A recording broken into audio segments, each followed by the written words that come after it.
पूर्णमदः पूर्णमिदं पूर्णात् पूर्णमुदच्यते पूर्णस्य पूर्णमादाय पूर्णमेवावशिष्यते। ॐ शान्ति शान्ति शान्तिः। ॐ शुक्लाम्बरधरं विष्णुं शशिवर्णं चतुर्भुजं प्रसन्नवदनं ध्यायेत् सर्वविघ्नोपशान्तये। ॐ व्यासं वसिष्ठनप्तारं शक्ते पौत्रमकल्मषं पराशरात्मजं वन्दे सुखतातं तपोनिधिं। व्यासाय विष्णुरूपाय व्यासरूपाय विष्णवे नमो वै ब्रह्मनिधये वासिष्ठाय नमो नमः। ॐ गुरुर्ब्रह्मा गुरुर्विष्णुर्गुरुर्देवो महेश्वरः गुरुसाक्षात् परं ब्रह्म तस्मै श्रीगुरवे नमः। सदाशिवसमारम्भां शङ्कराचार्यमध्यमाम् अस्मदाचार्यपर्यन्तां वन्दे गुरुपरम्पराम्। ॐ यो ब्रह्माणं विदधाति पूर्वं यो वै वेदांश्च प्रहिणोति तस्मै तदेवमात्मबुद्धिप्रकाशं मुमुक्षुर्वै शरणमहं प्रपद्ये। ॐ शान्ति शान्ति शान्तिः। ॐ वसुदेवसुतं देवं कंसचाणूरमर्दनं देवकी परमानन्दं कृष्णं वन्दे जगद्गुरुं। यं ब्रह्मा वरुणेन्द्ररुद्रमरुतः स्तुन्वन्ति दिव्यैस्तवैः वेदैः साङ्गपदक्रमोपनिषदैः गायन्ति यं सामगाः ध्यानावस्थिततद्गतेन मनसा पश्यन्ति यं योगिनः यस्यान्तं न विदुःसुरासुरगणाः। देवाय तस्मै नमः देवाय तस्मै नमः। ॐ श्रीकृष्णाय परमात्मने नमः। श्रीकृष्ण कृष्ण कृष्ण। ॐ नारायणः परो व्यक्तात् अण्डमव्यक्तसम्भवम् अण्डस्यान्तस्मिन् लोकाः सप्तद्वीपा च मेदिनी। ॐ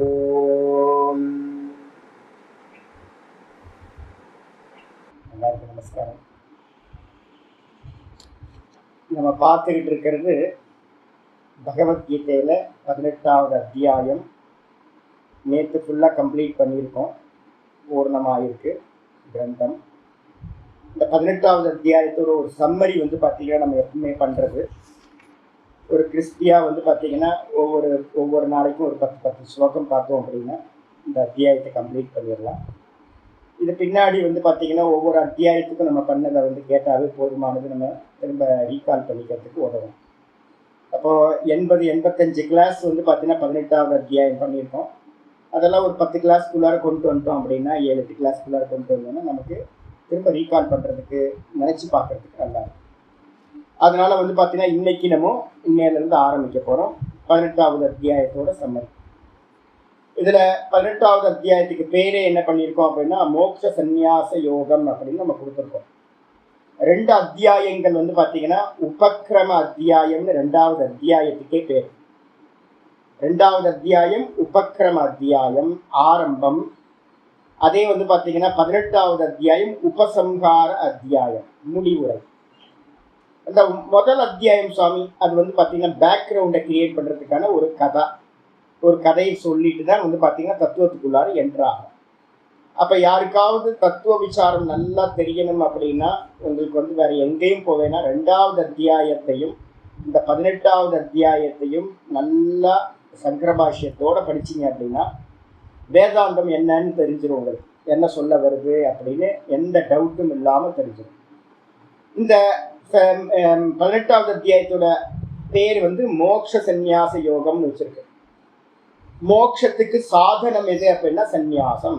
மோட்சத்துக்கு சாதனம் சந்நியாசம் அப்படின்னு மனசில் வச்சோன்னே நிறைய பேருக்கு இந்த சப்தம் பார்த்திங்கன்னா ரொம்ப ஒரு எரிச்சலை உண்டு பண்ணுறதுக்கான சப்தமாக இருக்குது. முக்கியமாக கர்மகாண்டிகளாக இருக்கிறவங்களுக்கு நிறைய பேருக்கு இந்த சந்நியாசம்னாவே பார்த்திங்கன்னா சங்கரர் பார்த்திங்கன்னா சந்நியாசத்தை சொல்கிறார், சன்னியாசிகளுக்கு தான் மோட்சம்னு சொல்கிறார் அப்படின்னு பார்த்திங்கன்னா ஒரு மாதிரி ஒரு துவேஷத்தை பண்ணுறாங்க.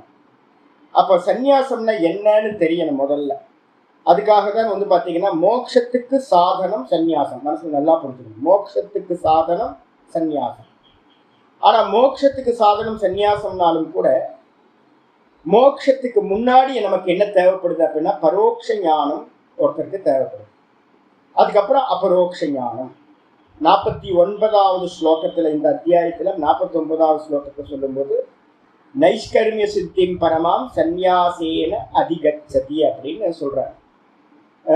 அசக்த புத்தி சர்வத்திர ஜிதாத்மா விகதஸ்பிருக நைஷ்கர்மிய சித்திம் பரமாம் சந்நியாசேன அதிகச்சதி அப்படின்னு 49வது ஸ்லோகத்தை தான் சொல்றார். அப்ப சந்நியாசம் எதுக்கு அப்படின்னு கேட்டீங்கன்னா ஜீவன் முக்திக்கு மோட்சத்துக்கு சந்நியாசம், சர்வ கர்மங்களையும் தியாகம் பண்ணிட்டு சந்நியாசம் பண்ணிட்டு நிஷ்டை அடையணும். அதுக்கு முன்னாடி என்ன இருக்கு சுவாமி அப்படின்னு கேட்டீங்கன்னா ஸ்ரவணம் மனனம், இந்த 2 காரியம் இருக்கு. இந்த ஸ்ரவணம் மனனத்தை பண்றதுக்கு வந்து பாத்தீங்கன்னா ஒரு கிரகஸ்தாசிரமத்துல இருந்துட்டு கூட நீங்க வந்து பண்ணிக்கலாம். வானப்பிரஸ்தரா கிரகஸ்தரா இருந்துக்கிட்டு பண்ணிக்கலாம். சந்நியாசம் பண்ணிட்டு பண்ணீங்க அப்படின்னா ரொம்ப உபயோகம். சந்நியாசிய சிரவணம் குறியாத் அப்படின்னு இருக்கு விதி வாக்கியம். சந்நியாசம் பண்ணிக்கிட்டு சிரவண மனனம் பண்ணோம்னா ரொம்ப நல்லா இருக்கும். என்ன காரணம்னா டிஸ்ட்ராக்ஷன் எதுவுமே இருக்காது. மனச்சகர் இல்லாமல் ஒரே ஃபோக்கஸ்டாக வந்து பார்த்தீங்கன்னா சிரவண மனனத்தை ஈஸியாக பண்ண முடியும். ஃபுல் டைம் இதுக்காக கொடுக்குறோம் அப்படின்னா சிரவணம் ஈஸியாக வேகமாக நடந்துடும். அதனால வந்து பார்த்தீங்க அப்படின்னா சிரவணம் மனனம் பண்ணுறதுக்கு சந்நியாசம் இருந்தால் ரொம்ப உத்தமம். சந்நியாசம் இல்லாமல் பண்ணினாலும் வந்து பார்த்தீங்கன்னா ஓகே, உங்களால் வந்து விட்டு கொடுக்க முடியும் அப்படின்னா ஓகே தான். ஆனால் நிஷ்டைய பிராப்தி பண்ணணும் அப்படின்னா சர்வத்தையும் தியாகம் பண்ணினாதான் முடியும். நிஷ்டையை வந்து பார்த்தீங்கன்னா நிஷ்டா பிரகரணம் பார்த்துருக்கோம் 49லேருந்து. அந்த நிஷ்டையை அடையிறதுக்கு வந்து பார்த்தீங்கன்னா சர்வ கர்மங்களையும் தியாகம் பண்ணிட்டு அகம் அகம் அகம்னு சொரூபத்தில் நின்னாதான் மோட்சமானது ஜீவன் முக்தியானது கிடைக்கும் அப்படின்னு புரிஞ்சுக்கணும். இந்த தியாக விஷயத்துல நிறைய பேருக்கு டவுட் இருக்கு. அதுக்காக அர்ஜுனனுக்கும் இந்த கேள்வி வந்து பார்த்தீங்கன்னா வந்திருக்கு. அர்ஜுனன் வந்து பார்த்தீங்கன்னா முதல் ஸ்லோகத்தை ஆரம்பிக்கிறான். இந்த விஷயத்தை பற்றி நிறைய பேர் விதவிதமாக பேசுகிறாங்களே. எனக்கும் வந்து பார்த்தீங்கன்னா கீதாவில் 17 அத்தியாயம் படிக்கும்போது எனக்கும் இந்த விஷயங்கள்ல பற்றி சந்தேகம் இருக்கு அப்படின்னு கேட்க ஆரம்பிக்கிறான். என்னது? அர்ஜுன உவாச்ச முதல் ஸ்லோகம். சந்நியாசஸ்ய மகாபாஹோ தத்வமிச்சாமி வேதிதும் தியாகஸ்ய ச ஹ்ருஷிகேஷ ப்ருதக் கேசினி சூதன ப்ருதக்கேஷினி சூதன சூதன. அர்ஜுன உவாச்ச சந்நியாசஸ்ய மகாபாஹோ தத்வமிச்சாமி வேதிதும் தியாகஸ்ய ச ஹ்ருஷிகேஷ ப்ருதக்கேஷினி சூதன. அர்ஜுனன் வந்து பார்த்தீங்கன்னா முதல் கேள்வி நமக்கு எல்லாத்துக்கும் இருக்கிற கேள்விதான் வந்து பார்த்தீங்கன்னா கேட்க ஆரம்பிக்கிறார். ஹே மகாபாகோ. எப்பவுமே பொதுவாக கிருஷ்ணர் தான் வந்து பார்த்தீங்கன்னா அர்ஜுனனை பார்த்து மகாபாகு மகாபாகுன்னு சொல்லுவார். உயர்ந்த தோல் உடையவனே அப்படின்னு, ஷோல்டர் பெரிய ஷோல்டரு அப்படின்னு. ஆனால் வந்து பார்த்தீங்க அப்படின்னா இந்த ஸ்லோகத்தில் அர்ஜுனன் வந்து பார்த்தீங்கன்னா கிருஷ்ணரை வந்து பார்த்தீங்கன்னா சொல்கிறார். ஹே உயர்ந்த தோல் உடையவரே கிருஷ்ணா மகாபாகோ, நான் என்ன பண்ண போறேன் அப்படின்னா சந்நியாசஸ்ய சந்நியாசத்தை பற்றியும் தியாகஸ்ய தியாகத்தை பற்றியும். சந்நியாசம் அதுக்கப்புறம் தியாகம், இந்த 2 சப்தங்கள் சனாதன தர்மத்துல நிறைய தத்துவம் படிக்கிற இடத்துல எல்லாம் பிரயோகப்படுத்துறாங்க. இந்த 2 சப்தங்களோட தத்துவம் இச்சாமி ப்ருதக் கேஷினி சூதன. ப்ருதக் அப்படின்னா தனியாக, தனித்தனியா அப்படின்னு அர்த்தம். இந்த தனித்தனியா வந்து பார்த்தீங்க அப்படின்னா தனித்தனியா நான் வந்து பார்த்தீங்கன்னா படிக்க விரும்புகின்றேன். தனித்தனியா தியாகம்னா என்ன, சந்நியாசம்னா என்ன அப்படின்னு இந்த 2 விஷயங்களையும், இந்த 2 விஷயத்தோட தத்துவத்தையும், தத்துவம்னா என்ன அர்த்தம்? யாத்தாத்மியம் அர்த்தம். உள்ளது உள்ளபடியாக இந்த 2 விஷயங்களையும் அறிந்து கொள்ள விருப்பப்படுகின்றேன். ஏ கேஷினி சூதன அப்படின்னு திரும்ப 2 சம்போதனம் வந்து பார்த்தீங்கன்னா கிருஷ்ணருக்கு சொல்லியிருக்கு. இதுக்கு அர்த்தம் வந்து பார்த்தீங்கன்னா நம்ம நிறைய பின்னாடி பார்க்க போறோம். இது கேள்வி மட்டும்தான். சந்நியாசம்னா என்ன, அதுக்கப்புறம் தியாகம்னா என்ன, இந்த 2 பத்தியும் தனித்தனியா யதார்த்தமா வாஸ்தவத்துல உள்ளது உள்ளபடி அறிந்து கொள்ள விரும்புகின்றேன் ஹே கிருஷ்ணா அப்படின்னு சொல்லியாச்சு. சொன்னதுக்கு பிறகு பகவான் உவாச்ச 2வது ஸ்லோகம் பகவான் சொல்ல ஆரம்பிக்கிறார். மொத்தம் 4 பட்சங்களை வந்து பாத்தீங்கன்னா இங்க சொல்ல போற 4 பட்சங்கள் 2 ஸ்லோகத்துல இருக்கு. 2வது ஸ்லோகம் 3வது ஸ்லோகத்துல சந்நியாசம்னா என்ன அப்படின்றத பத்தி, தியாகம்னா என்னன்றத பத்தி 4 பட்சம் இருக்கு. ஆனா 4 பட்சத்தையும் என்ன பண்றாரு அப்படின்னா எங்கேயுமே கண்டனம் செய்யவில்லை. மனசு நல்லா புரிஞ்சுக்கணும். 4 பட்சங்களும் கண்டனம் செய்யவில்லை. ஆனா எந்தெந்த பிளேஸ்ல இந்த சந்நியாசம் தியாகம் சொல்லப்படுது அப்படின்றது மட்டும்தான். இடம் வேற வேற இடம், வேற வேற அவஸ்தா. ஆனா 4மே வந்து பாத்தீங்கன்னா பரம்பரையில இந்த இந்தியால வந்து பாத்தீங்கன்னா இருந்துகிட்டு இருக்கு. அதுக்காக கிருஷ்ணர் என்ன பண்றார், 4 பட்சத்தையும் சொல்ல ஆரம்பிக்கிறார். என்னென்ன பட்சம்? ஸ்ரீ பகவானுவாச்ச ஸ்ரீ பகவானுவாச்ச காம்யானாம் கர்மணாம் நியாசம் சந்நியாசம் கவயோ விதுஹு விதுஹு சர்வ கர்ம பல தியாகம் பிராகுஸ்தியாகம் விசக்ஷணாஹ. ஸ்ரீ பகவானுவாச்ச காம்யானாம் கர்மணாம் நியாசம் சந்நியாசம் கவயோ விதுஹு சர்வ கர்ம பல தியாகம் பிராகுஸ்தியாகம் விசக்ஷணாஹ. ஸ்ரீ பகவானுவாச்ச, பகவான் வந்து பாத்தீங்கன்னா சொல்ல ஆரம்பிக்கிறார். கவயக, கவயக அப்படின்னா என்ன அர்த்தம்னா ஞானி புருஷர்கள். கவயகன்னு முதல் இதுலயே இருக்கு. கவயக விதுகு. கவைகள் அப்படின்னா கிராந்த தரிசிகள் அப்படின்னு அர்த்தம். ஞானி புருஷர்கள் அப்படின்னு அர்த்தம். கடந்து சென்று பார்ப்பவர்கள், பிரத்யட்சமா பார்க்கிறவங்க இல்லை, உள்ளார்ந்து பார்க்கக்கூடியவர்களுக்கு பேர் வந்து பாத்தீங்கன்னா கவிகள் அப்படின்னு பேர். அந்த கவிகளா இருக்கக்கூடிய ஞானி புருஷர்கள் என்ன பண்றாங்க, ஒரு பட்சம், இது முதல் பட்சம். காமிய கருமங்கள், காமியானாம் கருமனாம் நியாசம், காமிய கருமங்களை நியாசம் செய்வது, தியாகம் செய்வதுதான் வந்து பாத்தீங்க அப்படின்னா சந்நியாசம் என்று சொல்கிறார்கள். இது ஒரு பட்சம், மனசுல வச்சுங்க. அப்ப யாரெல்லாம் வந்து பாத்தீங்கன்னா ஸ்பிரிச்சுவல் குள்ளார வந்திருக்கீங்களோ, யாரெல்லாம் ஸ்பிரிச்சுவல் குள்ளார வந்திருக்கீங்களோ அவங்கெல்லாம் இந்த முதல் ஸ்டெப்பை வந்து பாத்தீங்கன்னா மனசுல வச்சுக்கணும். என்ன அப்படின்னு கேட்டீங்கன்னா, காமிய கருமங்களை பண்ணுனா மோட்சம் கிடைக்காது. காமிய கருமங்களை பண்ணுனீங்கன்னா திரும்ப திரும்ப திரும்ப பிறவிகள் மட்டும்தான் கிடைக்கும். அதனால வந்து பாத்தீங்கன்னா காமான்ய காமயத்தே மன்யமானக ச காமபிர் ஜாயத்தே தத்தர தத்தர. இதுல வந்து முண்டக்கத்துல சொல்லுது, யார் யார் எதை எதை ஆசைப்பட்டு இந்த கருமங்களை செய்கிறார்களோ அதனை அதனை அடைவதற்கு அந்தந்த ஜென்மங்களை எடுக்கின்றார்கள். அப்போ ஒரு புத்திசாலியா இருக்கிறவன் இப்ப நான் சொல்ற விஷயத்தை கேட்டதுக்கு பிறகு, கீதாவை படிச்சதுக்கு பிறகு, 17 சாப்டர் படிச்சதுக்கு பிறகு அவனுக்கு வந்து ஒரு தோணணும், ஓஹோ கருமம் தான் வந்து நமக்கு வந்து பாத்தீங்கன்னா காமிய கருமங்கள் தான் வந்து பாத்தீங்கன்னா பந்தகேது அப்படின்னு தெரிஞ்சுக்கிட்டு முதல் பட்சம் என்ன அப்படின்னா காமிய கருமங்களை தியாகம் செய்ய வேண்டும். அதுதான் சந்நியாசம், முதல் ஸ்டெப். அப்ப நீங்க கிரகஸ்தாசிரமத்திலேயே இருந்துகிட்டு என்ன பண்ணலாம், ஈஸ்வரன் வந்து பாத்தீங்கன்னா பிராரப்தம் புஷ்யதி வபுகு, இந்த தேகத்தை பிராரப்தம் பாதுகாக்கும். ஒவ்வொருத்தரும் அவங்கவுங்க பிராரப்தத்தோட தான் வராங்க. யாருக்காகவும் நம்ம வந்து பாத்தீங்கன்னா கேட்க முடியாது, கேட்டாலும் நடக்காது. ஏன் அப்படின்னா பிராரப்தம் முடிஞ்சு போனது. அப்ப இனிமே நம்ம கேட்கறதெல்லாம் எங்க போகும், அது ஆகாமியா போய் ஃபியூச்சர்ல உங்களுக்கு ஜென்மத்தை கொடுக்கும் அப்படின்னு கொஞ்சம் புத்தி வந்து அப்படியே பிராரப்தத்தை ஈஸ்வர பிரசாதம்னு ஸ்வீகாரம் பண்ணிக்கிட்டு நித்திய கர்மங்களை மட்டும் பண்ணிக்கிட்டு, என்னோட டியூட்டியா பகவான் என்ன கொடுத்திருக்காரோ அதை மட்டும் பண்ணிக்கிட்டு, எந்த விஷயத்தையும் நான் ஆசைப்பட மாட்டேன், பிரார்த்தனை செய்ய மாட்டேன் அப்படின்னு நீங்க கர்மா பண்ணினீங்கன்னா அப்ப நீங்க எல்லாம் சந்நியாசிகள். முதல் ஸ்டெப் பாஸ் ஆயிடுவீங்க, சந்நியாசம்னு பேரு. அப்ப என்ன அர்த்தம், காமிய கருமங்களை விடுதல் தான் சந்நியாசம், முதல் பட்சம். ரெண்டாவது வந்து பாத்தீங்கன்னா அடுத்து சொல்றோம், சர்வ கர்ம பல தியாகம் பிராகுஸ்தியாகம் விசக்ஷணாக.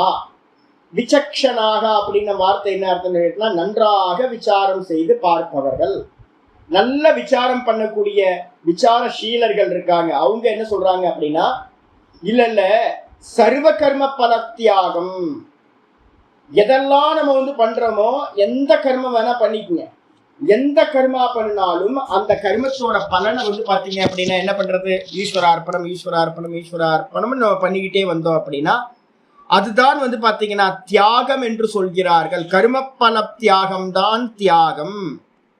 அப்ப கர்மப்பலன்ல தியாகம் பண்ணல அப்படின்னா அவன் சன்னியாசியா இருந்தாலும் அவன் வாஸ்தவத்துல தியாகி இல்லை. இப்ப நிறைய நாங்க பாக்குறோம் என்னன்னா சன்னியாசம் எடுத்துடுறாங்க, ஆனா வந்து பாத்தீங்கன்னா அவங்களுக்கு எதை எடுத்தாலும், என்னோட சிஷ்யர்களே நான் சொல்றேன், என் கூடயே பாடம் படிச்சு உங்களுக்கு இவ்வளவு நாள் சொல்ற மாதிரியே நான் என்னோட சிஷ்யர்களுக்கு சன்னியாசிகளுக்கு சொல்லியிருக்கேன். ஆனா வந்து பாத்தீங்கன்னா ஒரு சின்ன கர்மா பண்ணும் போதும் என்ன லாபம் எடுக்கலாம் அப்படின்னு யோசனை வந்துச்சு அப்படின்னா அப்ப அவங்க தியாகம் பண்ணலன்னு அர்த்தம். ஒரு கர்மா பண்ணும் போதே இன்டென்ஷன் வந்து பாத்தீங்கன்னா தப்பான இன்டென்ஷன் ஆயிடுது. அப்ப நம்ம என்ன பண்ணணும் அப்படின்னு கேட்டீங்கன்னா, நான் பண்ற கர்மத்தோட பலன் எல்லாம் ஈஸ்வரார்ப்பணம் அப்படின்னு ஒருத்தர் பண்ணிக்கிட்டு இருந்தார்னா அதுதான் தியாகம் என்று சொல்லப்படுகின்றது. அப்ப முதல் பட்சம் காமிய கர்மங்களையே விட்டுறது. ரெண்டாவது பட்சம் என்ன அப்படின்னு கேட்டீங்கன்னா எல்லா கர்மத்தையும் பண்றது. எல்லா கர்மத்தையும் பண்ணுங்க. சோமீன ஏஜேத்த சொர்க்க காமக அப்படின்னா சோம யாகத்தையும் பண்ணலாம். எந்த யாகம் இது மாதிரி கர்மங்கள் எல்லா கர்மத்தையும் பண்ணலாம். ஆனா என்ன பண்ணணும், எல்லாத்தையும் பலன் வேணாம்னா ஈஸ்வரார்ப்பணம் பண்ணணும். முதல் ஸ்டெப்பு கர்மத்தையே தியாகம் பண்றது. ரெண்டாவது ஸ்டெப் வந்து கர்மம் பண்றது, ஆனா பலனை மட்டும் வந்து பாத்தீங்கன்னா எனக்கு ஒண்ணு வேணாம் சுவாமின்னு தியாகம் பண்றது. இதுல வந்து ஆச்சாரியர் என்ன பண்ணியிருக்காரு அப்படின்னா அவரோட பாஷ்யத்துல வந்து பாத்தீங்கன்னா ஒரு ஹைலைட் பண்ண சொல்லியிருக்கேன் நான்.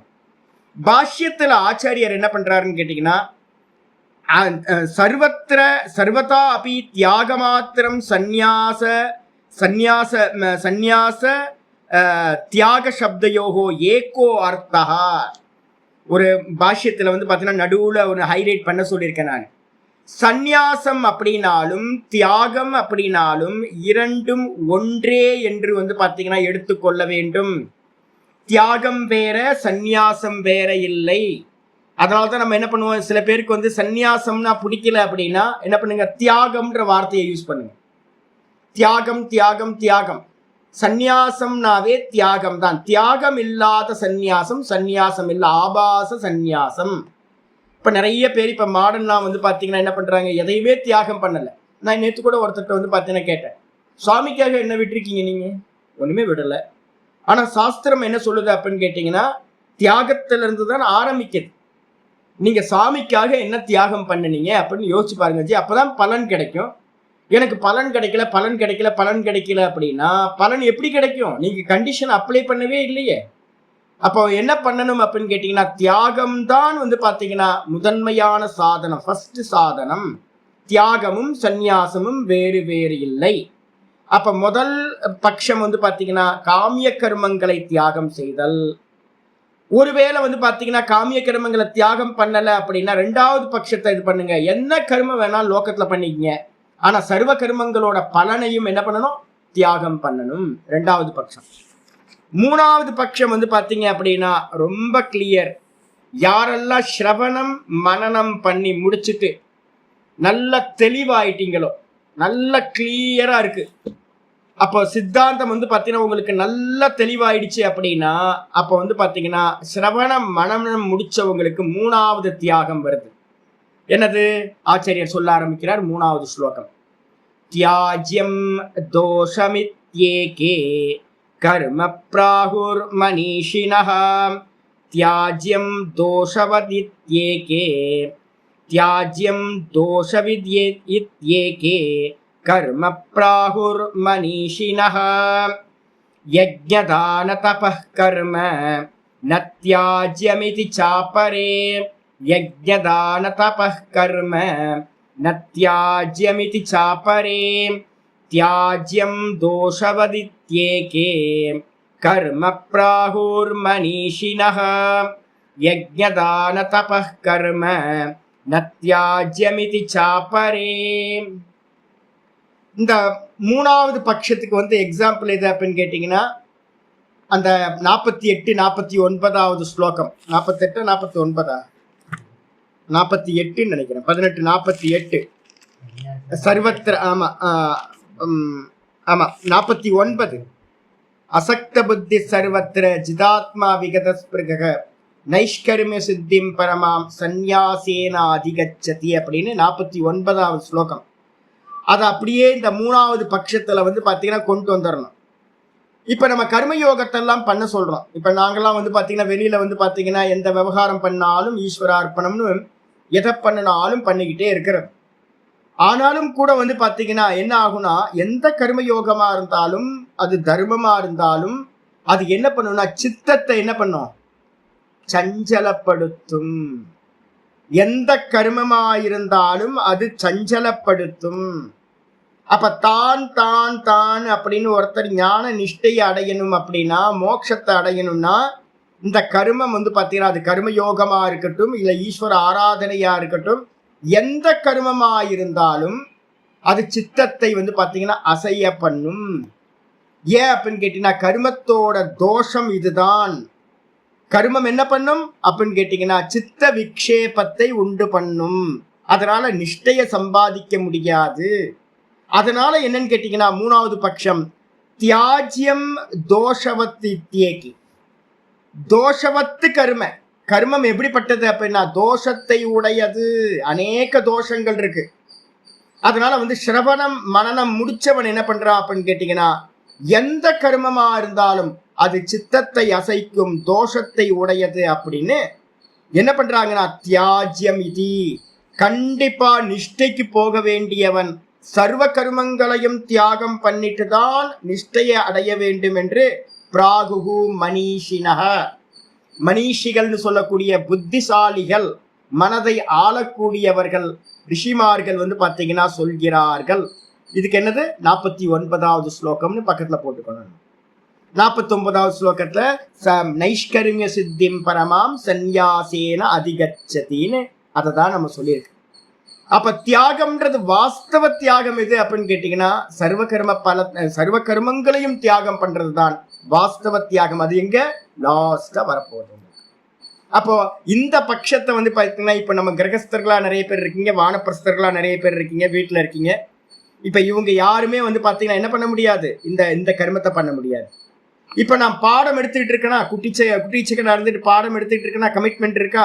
ஆமா, கமிட்மெண்ட் இருக்கு. எனக்கு தலையில பாத்தீங்கன்னா இந்த பிரஸ்தான திரையத்தை முடிக்கணும், எப்படியாவது இந்த டிசம்பருக்குள்ளார கீதா புக்கை கொண்டு வரணும், விஷ்ணு சஹஸ்ரநாமம் புக்கை கொண்டு வரணும், கமிட்மெண்ட் இருக்கா? ஆமா. அதுக்காக இனிமே என்ன பண்ணுவேன், இந்த ஒரு 6 மாசத்துக்கு நிறைய ஒர்க் பண்ண வேண்டியிருக்கும். டே நைட் ஒர்க் பண்ண வேண்டியிருக்கும். அப்ப சித்தம் என்ன ஆகும், நான்ல நிக்குமா இல்ல விஷயத்துல போகுமா? சாஸ்திர சப்தங்களே போயிட்டு இருக்கும். அப்ப நானும் கூட பாத்தீங்கன்னா நிஷ்டை அடைய முடியாது. ஏன் அப்படின்னா உங்களை மாதிரியே தான் நானும் பாத்தீங்கன்னா காரியம் பண்ணிக்கிட்டு இருக்கேன். நல்ல காரியமா கெட்ட காரியமா அதெல்லாம் இல்லை. காரியம் அப்படின்னாவே என்னது, சித்தத்தை சஞ்சலப்படுத்துறது. அப்போ அதனால பாத்தீங்கன்னா சர்வ கர்மங்களையும் தியாகம் பண்ணிட்டு பண்றது இது நிஷ்டைக்காக பண்ணக்கூடியது. இது 3வது பட்சம். அதுக்கப்புறம் 4வது பட்சம் பாத்தீங்கன்னா யாருக்குன்னா உங்களுக்காக 4வது பட்சம் சொல்றோம். யாரெல்லாம் பாத்தீங்கன்னா யஜ்யதான இதுல பாத்தீங்கன்னா நம்ம சித்த சுத்திக்காக பாத்தீங்கன்னா இருக்கிறோமோ, நிறைய ட்ரபிள் இருக்கு சுவாமி, என் மனசு பாத்தீங்கன்னா நிக்க மாட்டேங்குது சுவாமி அப்படின்னு யாரெல்லாம் சொல்றீங்களோ, எனக்கு அப்பப்போ ஃபோன் பண்றவங்க எல்லாருமே சொல்றாங்க, சுவாமி நான் பண்றேன், ஓங்கார சாதனை எல்லாம் பண்றேன், பிராணாயாமம் பண்றேன், ஆனாலும் மனசு பாத்தீங்கன்னா அது பாட்டுக்கு ஓடிக்கிட்டே இருக்கு சுவாமி அப்படின்றாங்க. நிக்க முடியல சாமி, கண்ட்ரோல் ஆக மாட்டேங்குது சாமி அப்படின்னு.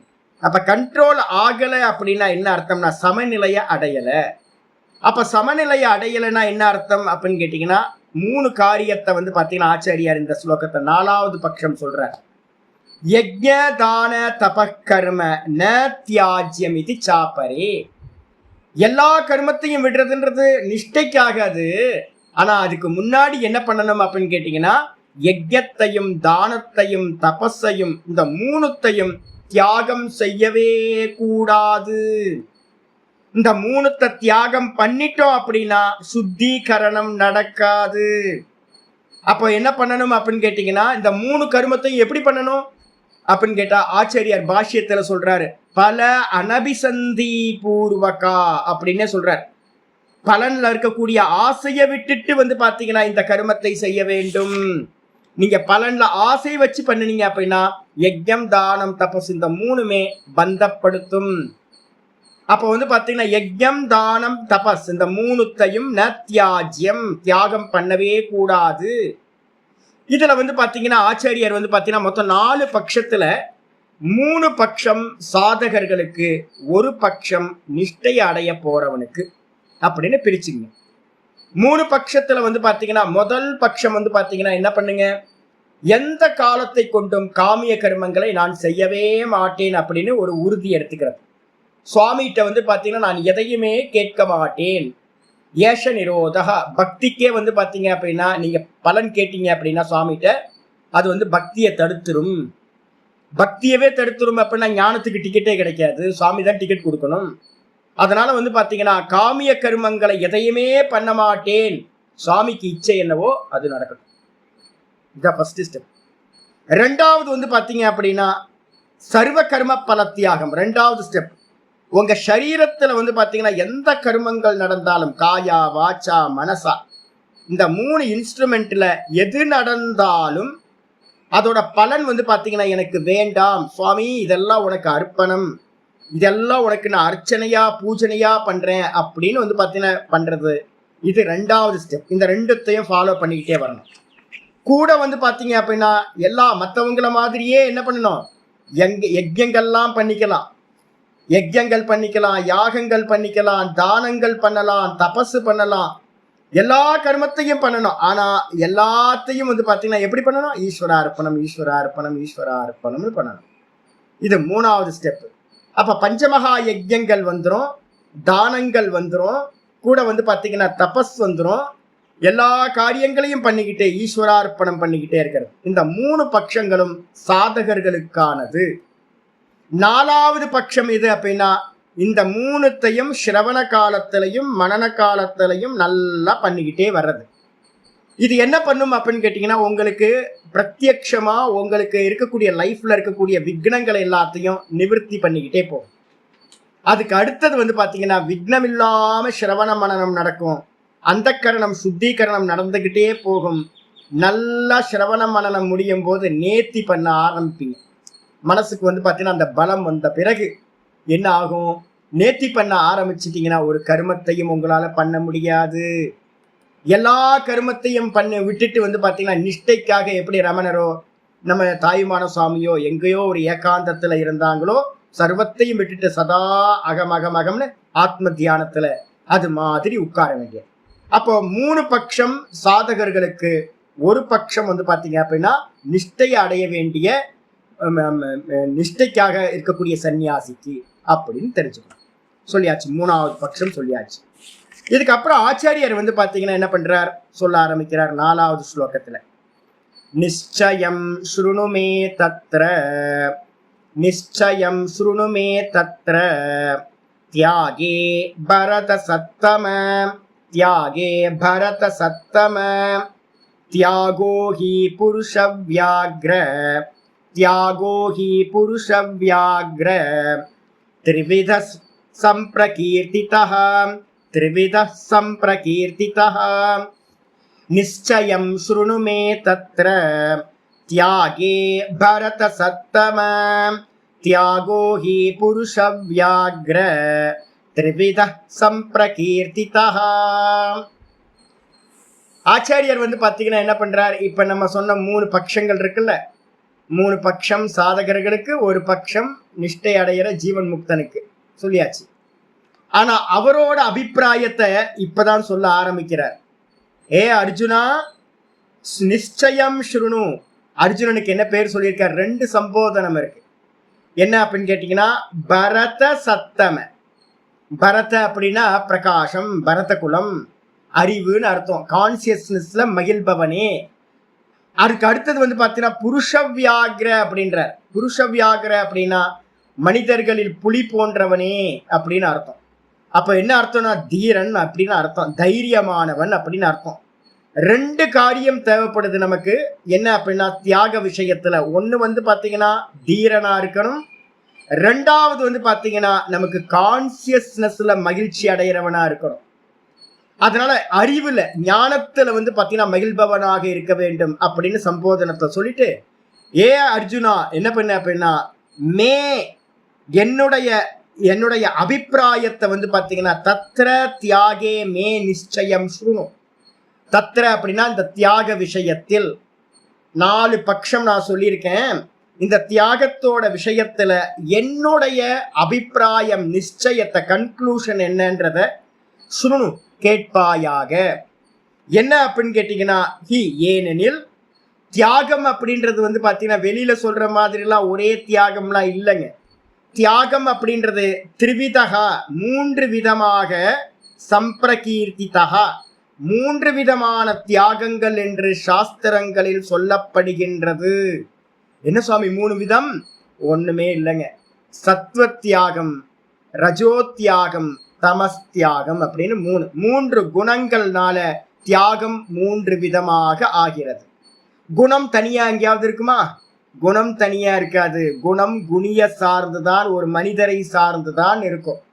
அப்ப என்ன பண்றோம்? நாங்க உலகத்துல டெய்லி பார்த்துக்கிட்டு இருக்கோம். நான் நிறைய பேர்ட்ட சொல்லுவேன், இப்படி வளர்ந்து கிடக்குறீங்களே மலையை சுத்தலாம்ல. நான் நிறைய பேர்ட்ட வந்து பார்த்தீங்கன்னா ஒரு பணத்தையும் ஒரு 10-20 ரூபா கையில் கொடுத்து, டீ சாப்பிட்றதுக்கு கையில் கொடுத்து, வஸ்திரத்தையும் கொடுத்து, என்ன வேணுமோ எல்லாத்தையும் கொடுத்து, இது மாதிரி இருந்தால் என்ன ஆகிறது? மலையை சுற்றி சுவாமியை பார்த்து நமசிவாயை சொல்லிக்கிட்டே கிரிவலம் பிரதட்சணம் வந்துக்கிட்டே இருந்தால் புண்ணியம் கிடைக்கும்ல, லைஃப் மாறும்ல அப்படின்னு சொல்கிறது. நிறைய திருவண்ணாமலையில் வந்து பார்த்தீங்கன்னா வந்திருக்கிற ஆட்களில் வந்து பார்த்தீங்கன்னா ஆல்மோஸ்ட் 80% ஒன்றும் பண்ணாத தாமச தியாகம்.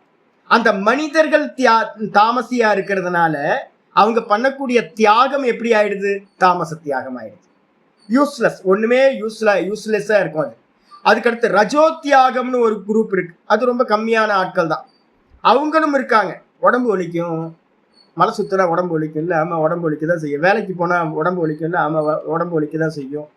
அப்போ உடம்பு வலிக்கும்னு வந்து பாத்தீங்க அப்படின்னா எடுத்துட்டு உட்கார்ந்துருப்பாங்க சும்மாவே, எந்த காரியத்துல ஈடுபடாம. அது வந்து பாத்தீங்க அப்படின்னா ரஜஸ் தியாகம் அப்படின்னு பேரு. அது மாதிரியும் திருவண்ணாமலையில நிறைய பேர் இருக்காங்க.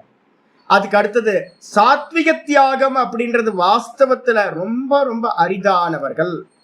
சத்துவகுணம் இருக்கிறவங்க ரொம்ப கம்மியா இருக்கிறாங்க. அவங்க பண்ணக்கூடிய தியாகம் தான் வந்து பாத்தீங்கன்னா தியாகம், சத்வ தியாகம் அப்படின்னு பேரு. அப்ப இந்த 3 குணங்களோட அடிப்படையில 3 விதமாக தியாகம் சொல்லப்படுகிறது என்று என்னுடைய நிச்சயத்தை, அபிப்பிராயத்தை தெரிந்து கொள்வாயாக சொல்லியாச்சு. என்னென்ன சுவாமி ஒவ்வொன்னா பார்ப்போமா?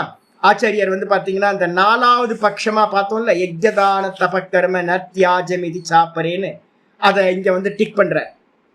எல்லா பட்சத்தையும் 4 பட்சத்தையும் டிக் பண்ண போறோம். ஆனா எங்க எப்போன்றது இருக்கு. இங்க ஆச்சாரியர் என்ன பண்றார்? 4வது பட்சத்தை இங்க டிக் பண்றார். யஜ்ஞதான தபः கர்ம நத்யாஜ்யம் காரியமேவ தத். யஜ்ஞதான தபः கர்ம நத்யாஜ்யம் காரியமேவ தத். யஜ்ஞோ தானம் தபஸ்சைவ பாவனானி மனிஷினாம். யஜ்ஞோ தானம் தபஸ்சைவ பாவனானி மனிஷினாம்.